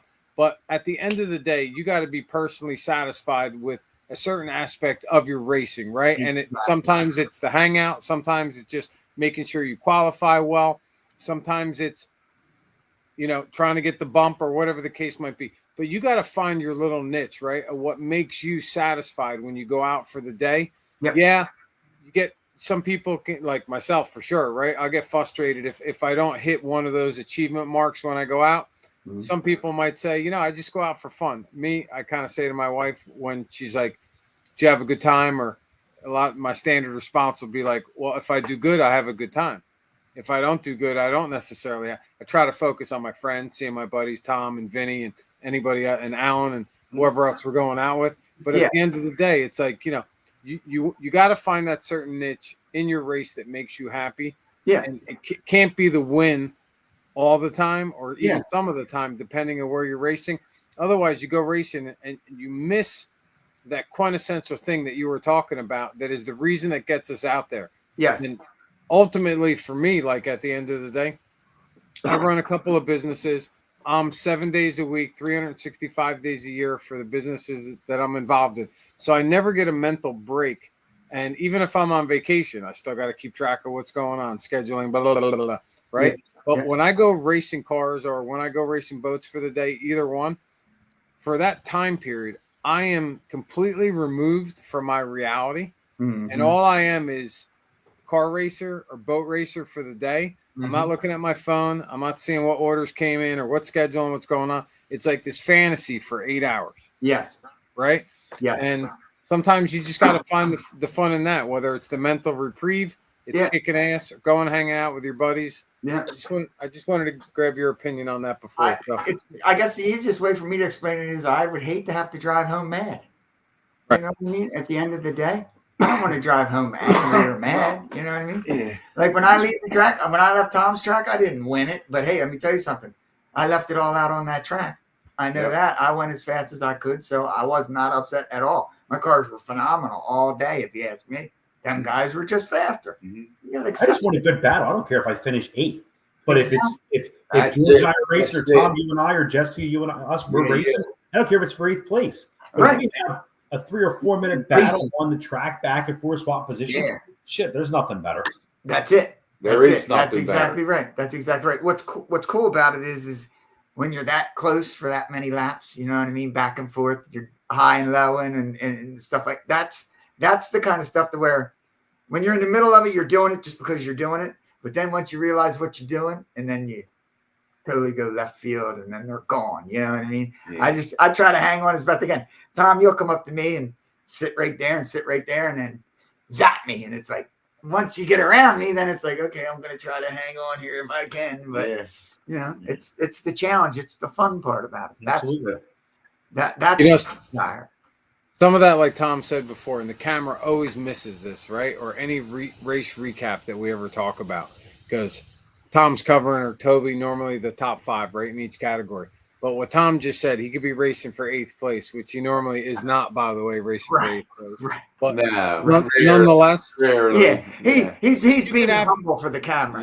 Yeah, you could have a battle between 3rd and 4th, or 5th and 6th, 7th, 8th, 9th, 10th, right? It doesn't matter. But what the camera never gets is the walk off the driver's stand and a battle between 8 and 9, right? That lasted the whole race. Yes. And those two guys high-fiving when they pull off the driver's stand about their individual battle during the race. Yes. And like that's always lost in the racing because everybody's focusing on the first top 3. Sometimes the best race battle is happening in the middle of the field and not necessarily the guy obviously checked out in the front of the race. Yeah, last Saturday, me and Mel were. I mean, it was wild for about probably four good laps. I mean, it was just one after the other. And then Tom come on, and then he comes on the microphone, and I guess it was Mel, Jason, someone else. There were like 4 of us, and you could put a carpet over all of us, and. He's like, oh, let's see where they are. As soon as he starts saying that, dong dong. Then he's like, there we go. That's just jinx. My bad. Vinny knows it's called the announcer's curse right there. Well, guys, look, we love talking to you, but we probably have a ton more questions. But we got to check on time too. Yep. But I think we're going to kind of go around the horn if that's all right with George here. Just kind of everybody's going to have maybe one more question, and then we'll see how much time we have and go from there. The one question I have, and I'm going to ask Jesse first. Jesse, you got a lot of years doing this, right? What's your most memorable racing moment in the 35, 40 years you've been doing this? Give me a good story. Eastern State Championships. I knew you were going to say it too. Good story. I love that race. Family hobbies. Tell him. What year? He was 8 years old. 86, Tom? 87. 87. We were it was our first big race. We had been at Borman's a couple weeks, couple races, 4 or 5 a season. And then he had Eastern States Championships, and we decided to go. But we pitched the tent there. Yep. Right, and stayed over with all the guys. And I had my son with me. He was probably 7, 8. 8, I'd say. Yeah. And he was racing production. And, well, he was out in the lead of his hay name and kind of flipped it over. And then he still got, 3rd or 4th? Well, he led that whole thing all the way up to the end, and then he got 2nd. He led the whole thing, all the way to the end. And then the marshal didn't see him. Right. Because she was watching the other race when Joshua was ahead, flipped over, that come by him. He finished 2nd. He got 2nd. And he got a nice big trophy it from, was taller than he was. It was awesome. It was taller than he was, had 2 tiers, had 2 eagles on it. Yeah. And we were with friends of ours, Carl Bell, Mike Ronick, Al Shoemaker. I'd be yelling, Carl, look what Josh got. He'd call him Carl Taco Bell. You know what I mean? Yeah. Josh had that big trophy. Well, Marty had won a trophy, right? Yeah. And it was a shorter trophy, but there was no eagles on it. And Josh said to Marty, he says, Marty, where's your eagles? And then Tommy said, they're in the cup taking a bath. But the best memories that I probably had.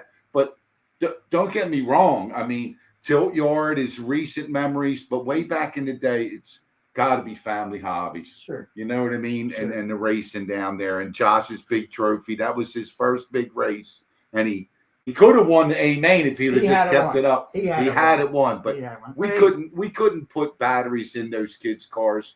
There was nobody sponsored from Delaware. All the sponsors were from Jersey guys. And their batteries that they were giving their kids were better than what we could get all over the shelf. You know what I mean? And for him to be out front of that race was to be winning it like that was pretty amazing. That's probably watch that race. I remember like it was yesterday. That was an amazing day, Jesse. You're right. So when Tommy puts the Borman bump in, dude, I love that stuff because Borman's still a pain in my butt to this day. You know what I mean? So I mean, my buddy Alan Yeah, we heard Linda's name, Linda Vogel. Yeah, well, remember Linda, I think, was trying to raise some money after the track closed down, and Alan had bought a bunch of people bought some stuff, basically, heirlooms from the track, and it's awesome. Alan has one of Borman's like hats that he used to wear at the track and stuff like that. It's pretty awesome. No, I have a bag of the plaques that they would get. Remember those little metal cards they would give out at all the races? Yeah. I have a bag of that Alan bought and gave it to me. I'm going to mount them on a plaque. And I think it's every year of all the events that they had. It's just one of those things I got to get around to doing. Before we jump to Vinny, so we can get a last question into you guys, and then we're going to roll on with the show, of which we want you guys to hang out and comment on the rest of the show, but we're going to keep rolling on. These are two things from Family Hobbies that I have hanging in my pit shop, in my wrench room, so to speak. And these are valued, treasured items of mine for the hobby and for Family Hobbies. I just want to share these pretty quick. So you said Eastern States, right? Oh, yeah. Wow. Look at that. Yeah. Eastern States 2017, third place e-buggy, right? And e-buggy was like in its infancy, right? So I think I'm racing e-buggy, and it's not even like a real e-buggy. It's something like I put together at that time. And then this is probably one of my most favorite. This is also in Eastern States, right? Oh, man. If you read the top, look at that. Nice. 2015. And this bad boy is probably my most valued because I was the only guy racing e-truggy. This was like probably the first year they ran e-truggy there. Okay. And that was with Lozy 8, and they came out with the first e-platform. But I was, as far as I know, at least in our area, like the first e-truggy racer. Everybody raced nitro, but I was like the electric guy that came on the scene.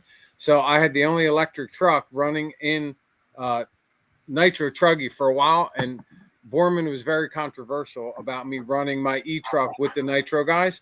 And like Linda was actually the one that went to bat for me because she knew I traveled distance to come down and race. And Borman was like, "You're not running that thing with everybody else. I don't care that you have a car that can run." And I'm like, "Listen, I'll pull in for the pit stop. I'll do 5 seconds, and then I'll go back out if I got to change a battery. But I want to be in the race, right? Because there wasn't an E-class at that time." Anyway, we talked about this on one of the other episodes, but I ended up having this fast change battery system that Jerry Frazee, a good friend of mine who started the idea and getting everything together and making these connectors that would make it work. And then I took his idea and modified it. And we were going racing. Alan was my pit man, and I was the only electric guy running in these nitro races. I would pull in, and the whole battery system would come out of the car on a tray. A new one would go back in.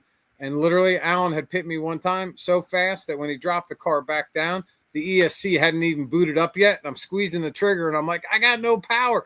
And the next thing I know, I pull the trigger again, and the thing literally like just, truggy full blast off the pit stand.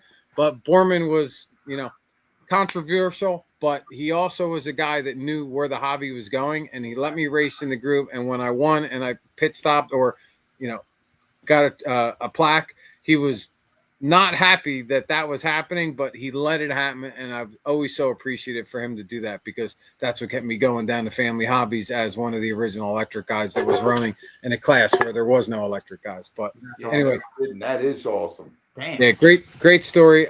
Those plaques, Eastern State Challenges, I never missed it. I mean, I telling you, I got a line of all of them, I think from 215 all the way almost to the end, and just fantastic times. But with that, we're going to throw it to Vinny for one last question, and then we're going to move on with the show.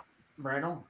All right. So my question is, Jesse, what was your question before? That's my question. The difference in the gears, the differential gears. Okay. From the LCD gears to the HTC gears. Why would I want to change to the LTC gears in the front and the rear? And does that give me more traction, less traction, better steering in, better steering out? What does it do? Okay. Hey, real quick, Vin, before you answer this question, Jesse, I want to give you something to do because I don't want to forget this point. Go back on YouTube when you get the next rainy day. Look up the Northeast RC Racer podcast. Usually towards the end of the show, Vin's done 28 segments already. And not necessarily on this topic, but I've learned a ton from Vin. Just listen to those segments, and we got to talk Toby into putting those all into one long thing. Yeah, But that would be there's been cool. some really good insights. Yeah. Man, it's sorry, like- I didn't mean to interrupt you, but I didn't want to Helps you with the car, Tommy, and the setup because It's like the videos you watch that Jacob Hardison puts on. Vin, you don't have it. You don't have a YouTube channel like that. No, this is as close as it's gonna get. Okay, I understand. Okay. I understand. Okay. a ton of good insights. Sorry, Vin. Yeah, like George says, I'm hanging with my buddies. I'm having a good time. This is this is what it's all about for me. But anyway, to your question, so I do have right here some of the new HTC gears that just came out. These are the 18s. Okay, there's 18s, 19s. The original HTCs are 20s, and I'm going to explain that in a second. And you're asking me about LTC gears, which are a little bit different. So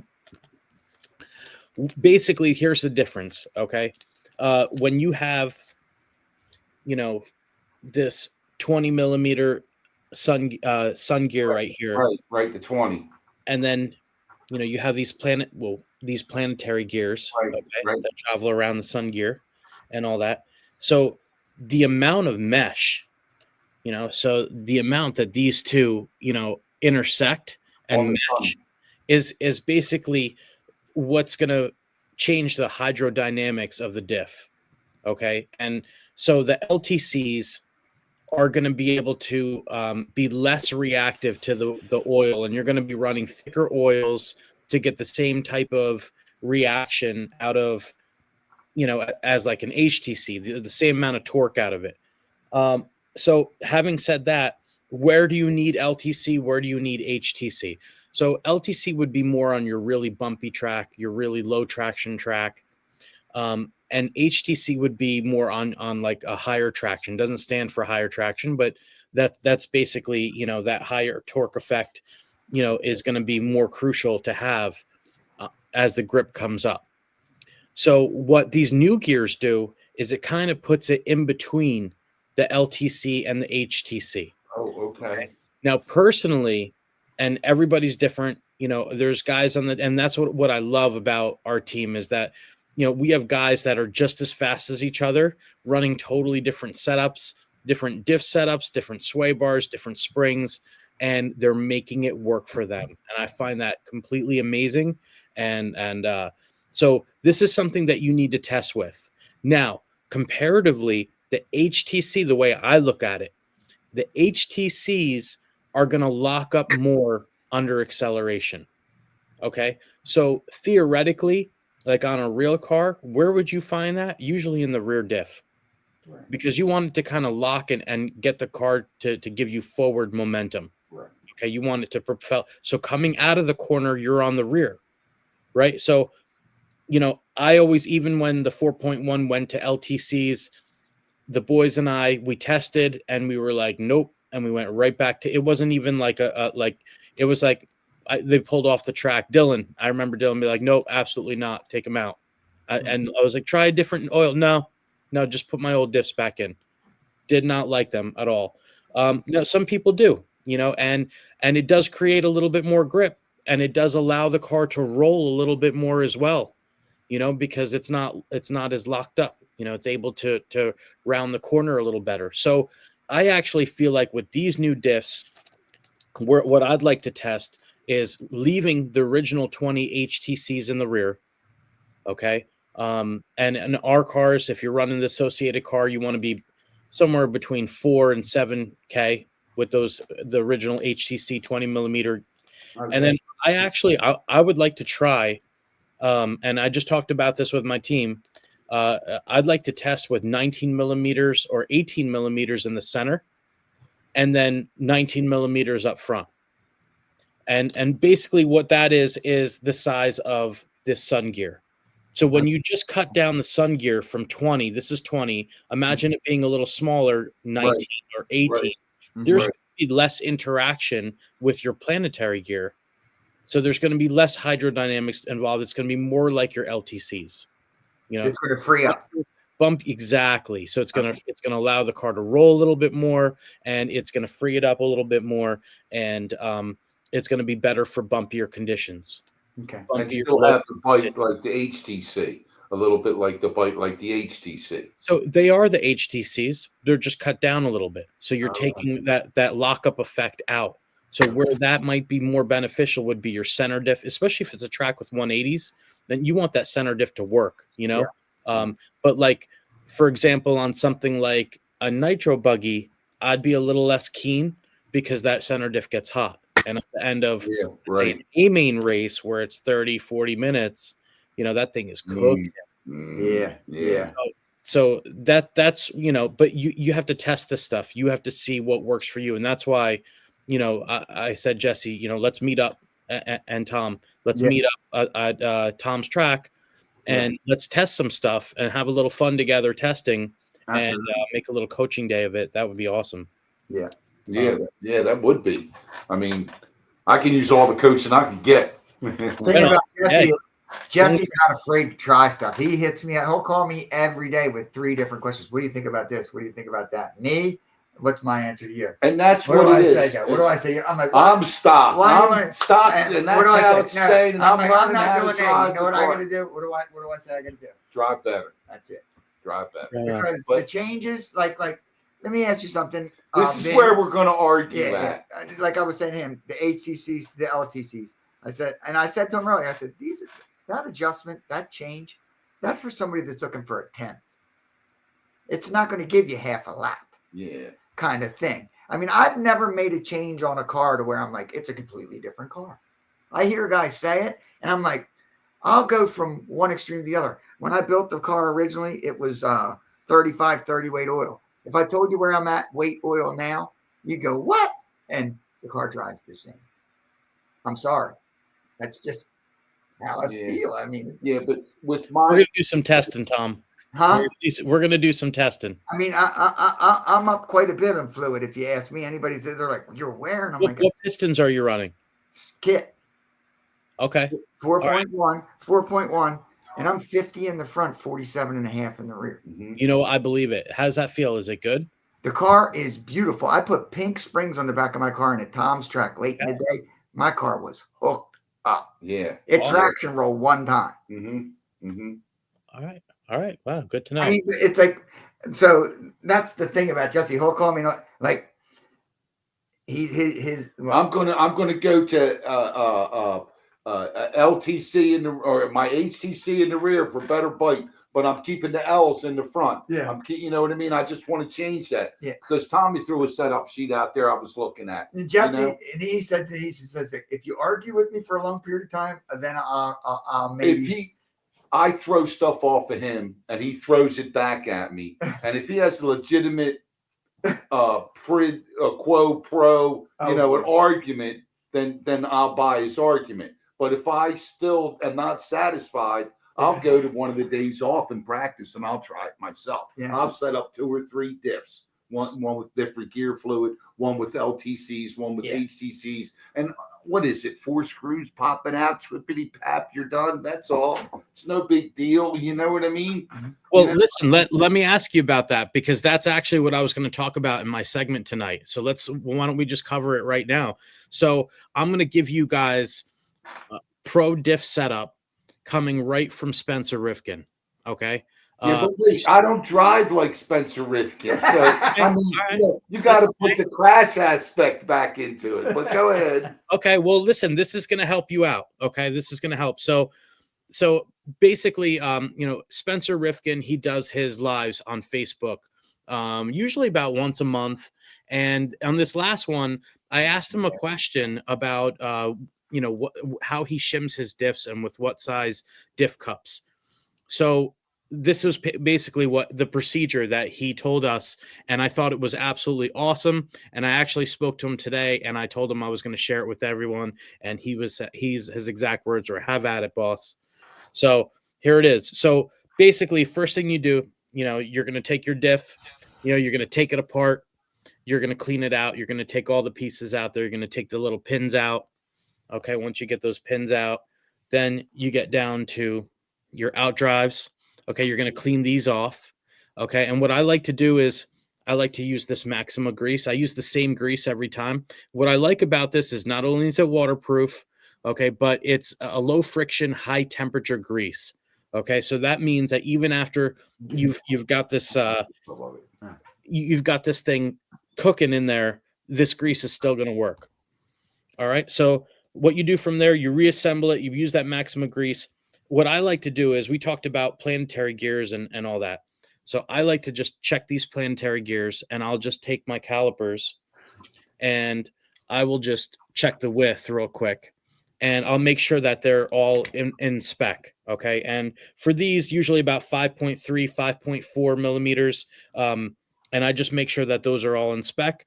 And then I'll select my sun gears. We just talked about that. So, next time I test, I'm going to want the 20 in the rear. I'm going to want 19 in the center, 19 in the front, and I'm going to see what that does for me.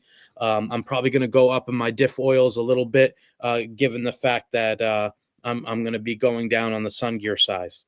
Okay. So, we're going to check the diff cup size. There's actually on the AE diffs, there's a little tiny number on there, 1, 2, or 3.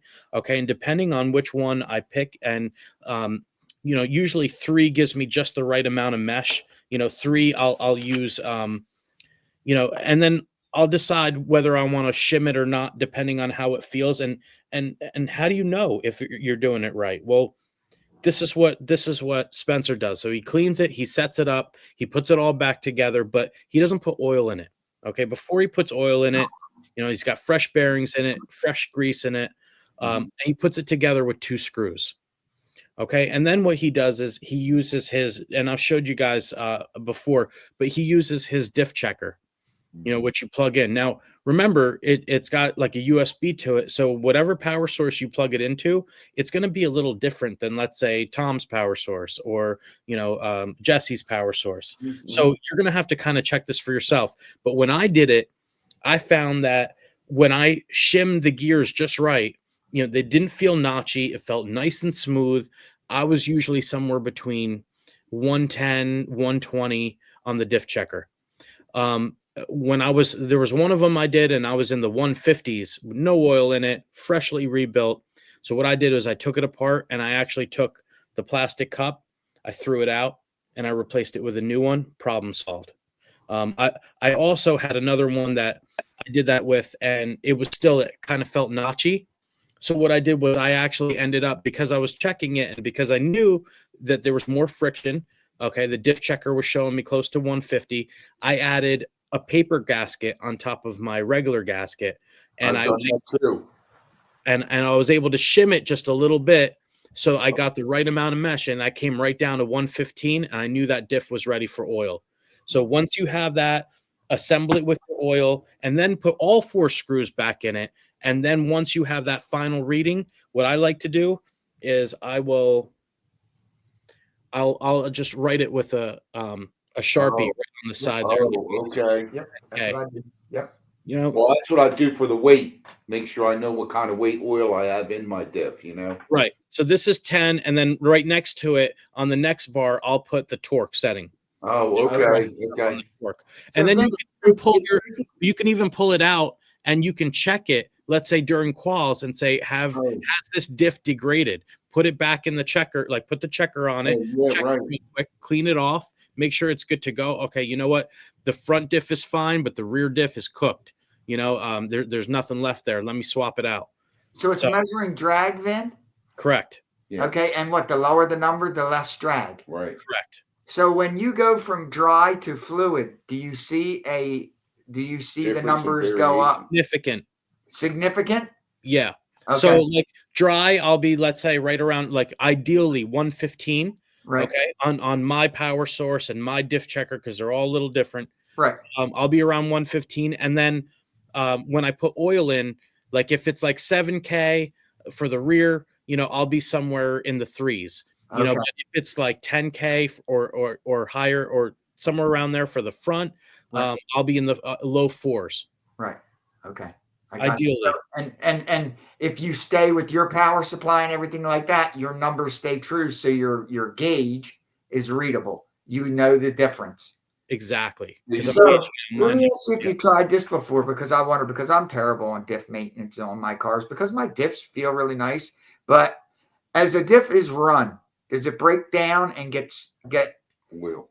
like would the drag numbers decrease from a freshly built dick?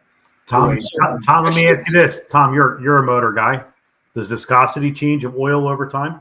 Yeah. Absolutely. Yeah. Absolutely. There you go. Okay. Thank you, Tommy. Thank you. So it's just not me arguing with it. Oh, we argue. Oh my God, like a married couple. You can't. When we're pissed off at each other, yeah, because I'm trying to tell him something and he don't listen. You know. So I got one more thing to tell you guys, and this isn't part of the segment, or this is separate. But you guys are running the AE car. I want you guys to check out, and I covered this before on the last episode. I covered KPI, the difference between 8 KPI and 16 KPI. So I hope you guys heard that and that helped. But Brandon Rose actually did a video on that exact topic, and he did a great job. So check out Brandon Rose on YouTube, 8 KPI versus 16 KPI. It's a really good video. And he explains basically what I explain is how it changes how the car turns. Yeah. You know, so 16 KPI, you know, you're going to have more initial and it's going to be very smooth on exit. And then whereas the 8 KPI, you're going to have a lot of steering in the middle. Yeah. Yeah. And that you're talking my language because like so 16 KPI bumpy, low grip, bumpy, 8 KPI higher grip. You know, like, for example, like 16 KPI was wonderful when we got to LCRC. But Aiden's car, 8 KPI. A couple other guys. Tom, what were you running, 8 or 16 at LCRC? I was running the 8. I like the 8. Yeah, because the grip was coming up. Okay. And these guys are at 8. And that's, you got to figure out what works for you. Yeah. I love 16 KPI. 16 KPI on our Truggy is lights out fast. Yeah. But even Brandon said in his video, right? It's something I haven't tried it, so I can't say for sure. But one thing Brandon kind of said in his video I thought was kind of cool is like some guys like to run the same one every time, just because then they can work around the car and other ways to set it up. Right? It's your driving style too. Yeah. Yep. Yes. I made a little change to my Truggy and I let Gary drive my truck and he was like, "Wow, I can't believe how much steering you have." I told him what I did and it wasn't anything astronomical. I just put a little more camber in it, but I mean, my cars drive great, and I would like to get a little bit more steering out of my buggy. My Truggy's great, but I would like to get a little bit more steering out of my buggy. And for Tom's track, as the day goes on, it gets bumpier during the day, which is another thing that I like to say. I love Tom's track because it changes.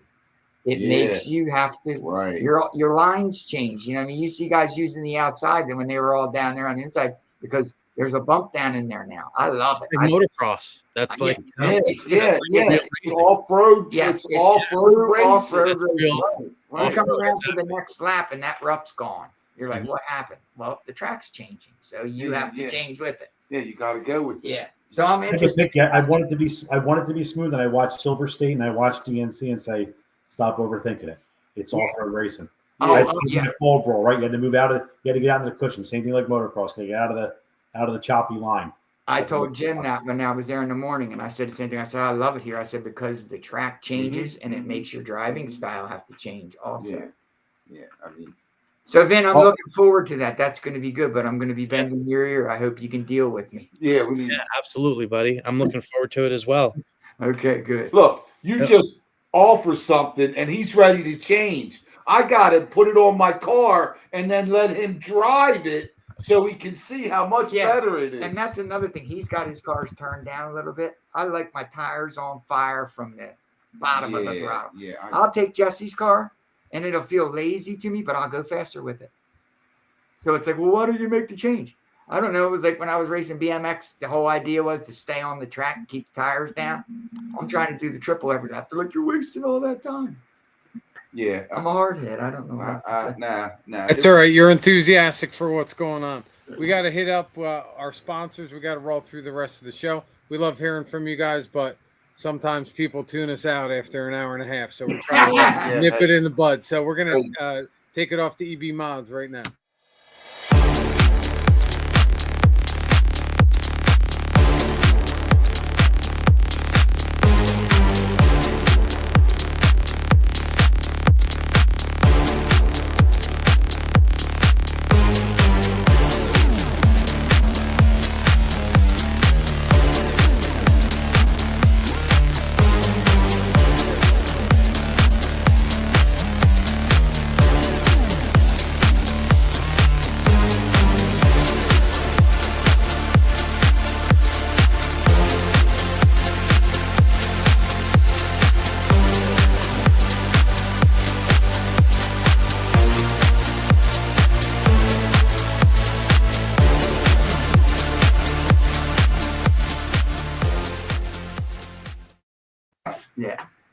Sweet.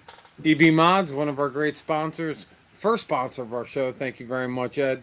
And be hitting you up soon because your sponsorship's over almost. And we'd love to see you come back and re-sponsor the show. So we hopefully you're getting some phone calls from the ads that we're running and guys that are seeing and becoming more familiar. So I hope things are working out for you. We'd most definitely like to see you come back and sponsor. Anybody listening, you want to get into Nitro and you're a little bit intimidated, a little bit concerned about it, work with Ed. Trust me, he's like the cheat sheet. Is he local? He'll get you there. I'm sorry? Is he local? PA. He's up in North Jersey.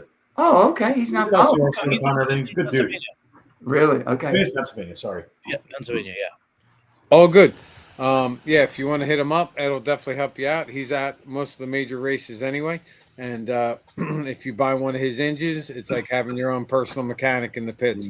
With that being said, we got to keep rolling. So excuse me for being short. Vinny's going to do a little bit of the race forecasting since Toby's not here. That's basically just a lineup of some of the future races coming out at the other tracks in the tri-state area. So we're going to throw it to Vinny as I talk slower, and hopefully he's going to have some info up on his screen. Yeah, I think the next race coming up is going to be at Tom's track at Rhythm RC. I think. What's the name of that race, Tom? A-Main Challenge. Got to thank Troy Hampson, ProTech, A-Main Hobbies helping us out. Awesome. Nice. Yeah, and then we have LCRC after that, and then trains, I believe, after that. I don't have dates in front of me, unfortunately. I did want to also mention that we talked about Tilt Yard and Adrenaline, a couple other, and even Leaned Out. You mentioned that, the mechanics. So there's a Virginia Off-Road Championship Series. I just wanted to mention real quick. There's a couple of guys that I'm friendly with that are on the team too. That are part of this, and they're making it happen. So I just want to, I don't know if you guys have ever heard of Pete's Pro RC Raceway. Has anyone heard of that? I have. That's the first track on May 24th. And then they go to Adrenaline on June 7th, Tilt Yard July 12th. And then Truth Motorsports, another track I've never heard of. Yeah. August 9th. Mm-hmm. So, and then Leaned Out, which, I can't wait to get to Maddie's track. That's September 13th, and then Powerline RC, which I think is Josh Lyle. That's October 18th. So if you guys want, check that out. I know he put some prizes out there. Still some good stuff going on. So hopefully we can go to that's Tilt Yard is on that series. So that one was July 12th. Okay. Yeah. Yeah, we've done Virginia stuff and raced with Maddie down there at Tilt Yard, and they had mentioned those tracks. I mean, we would like to hit them, but it is written, for us. So, but yeah, the series is a pretty good way to do it. You're going to see a lot of cool stuff, a lot of cool people. Yeah, and good people too. It's all about the people. That's what make it happen. You know what I mean? Yeah. The people. Let's not forget about Barnstormers, right? Barnstormers. And that's another one. That's in New York, right? That's in New York. Yeah. Yep, that's in Chester, New York. It's very easy to get to. It's right off the thruway, which is some tracks you got to get off the road and then drive another 40 minutes. These guys are quick, right off the road. You can actually see the track from the highway. I know Rohan imported a bunch of dirt. It's got a new big layout. Go ahead, Tom. May 25th, Barnes doing a memorial race for Justin Drinks. Oh, okay. Right, May 25th? May 25th, yeah. Can't make it. Okay. So it's New York City, the Barn Justin Drinks memorial race. And I know Justin was really tight with Rohan, both really good people. And I think I'm away camping that weekend. I got to find a way to support him. I'll probably reach out to Rohan and I'll pay for 2 entries and not even show up or something. But it's a good thing to do for Justin. Yeah, Justin is such a great guy. And as I don't know if you guys had the chance to meet him, Tom, Jesse, but he was on the show. Yeah, I saw. I never did meet him, but I did see the post. So, and we haven't been to Barn, and no. We met a woman, and she was racing down at Motorama. She wasn't racing, but her son was. But she was talking. Remember that? Yeah. She was from Barnstormers. Yeah, and we definitely want to check that out. Yeah, you go to trains, it's got a sick layout. The elevation changes are amazing, right? And that's like one of the best things about trains. Yeah, the barn has an elevation on one side of it, but barn I think is a bigger track overall. Yeah. And when Rohan's got his groove on and he puts in an awesome layout, it's just rhythmic and it's awesome and it's very racing and the lanes are big. You're gonna love it, man. You are literally gonna love it because Okay, cool. it's a big track. It's real challenging and it's different than trains. I love it. I always love Rohan's tracks. Okay, cool. Okay, that's good to know. Cool. Yeah, and hey, Tom, if you can do me a favor, just hit me up a little later on to remind me of when that is. You said the 25th of May. Yep. 25th of May. I'm gonna put something up on Rhythm's page right now. Okay. With a copy to Toby's calendar, so Okay. people can see all the different tracks that are running. And I'm also going to point out that race in particular because that's Yeah. Okay, sounds good. For those of you who are looking for a race calendar that is always up to date, you can go to 46RC Media, and there's typically a race calendar there. By the way, I'm going to do a real quick. Oh, I don't even know how I did that. That was awesome. Toby's logo up there. I thought he did a video, but again, Yeah. 46RC Media. You guys need any race coverage at any of your local tracks, you can hit up Toby. If you got a just a main event happen, a memorial race, something that you want to do locally, get exposure, give Toby a call. You can definitely set up multiple camera angles and awesome do fantastic race coverage. Yeah. With that, I'm trying to wrap the show up, guys, because we just cracked 2 hours. Although we love hanging out with you and we could sit and keep that forever. We're going to do another sponsor here to Nitro Caddy before we take off.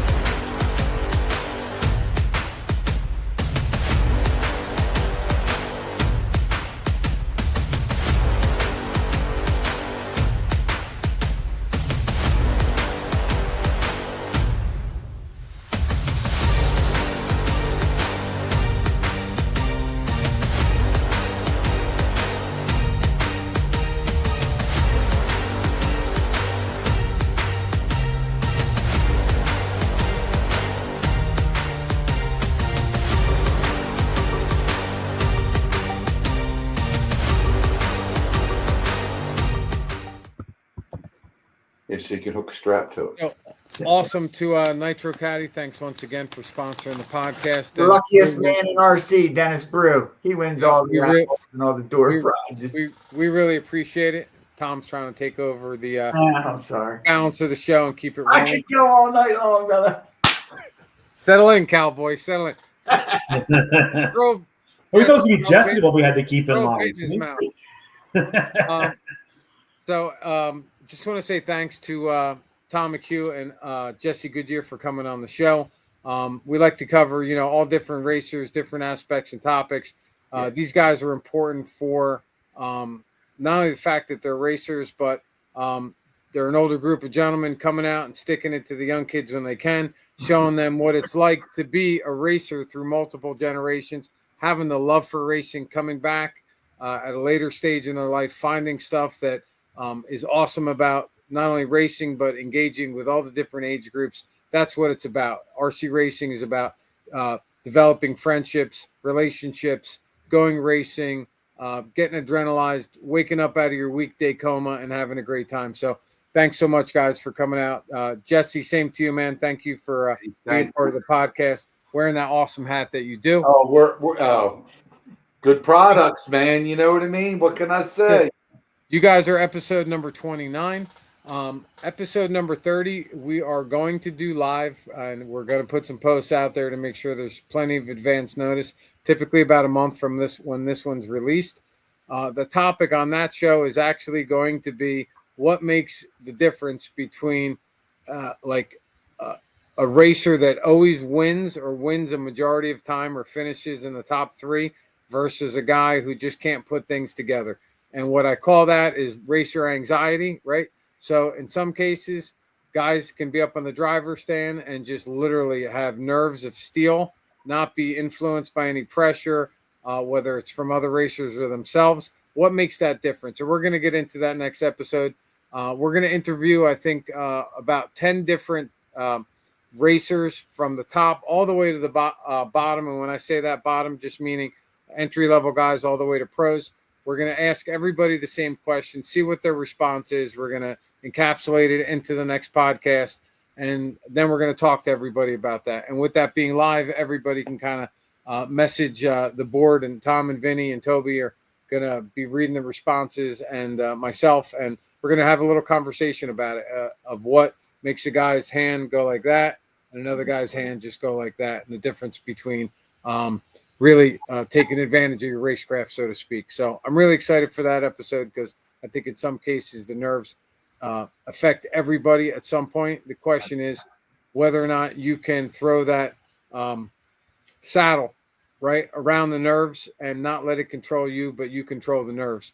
And that's something everybody needs to maintain and overcome, not only in just RC racing, but in many different facets of life, whether it's in business, driving over a bridge, hiking up a mountain, whatever the case might be. But can't let fear control you, right?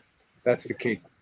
But so, guys, thank you so much for joining the podcast. I thank Tom Petrella and Vin Manchanda, my awesome co-hosts, always on the podcast with me. Toby Hampson, so sorry you couldn't be here tonight. We miss you. Miss your input on the show and, your humor, Toby, to say the least. So really looking forward to the next episode, number 30. So from all of us here at the Northeast RC Racer Podcast, thank you so much for watching. And like Tom said earlier, please share this. Please hit the like button. You can check us out on Facebook and YouTube. And we're really looking forward to kicking off the balance of this race season. So like I like to say at the end of every episode, see you at the track. And let's go racing.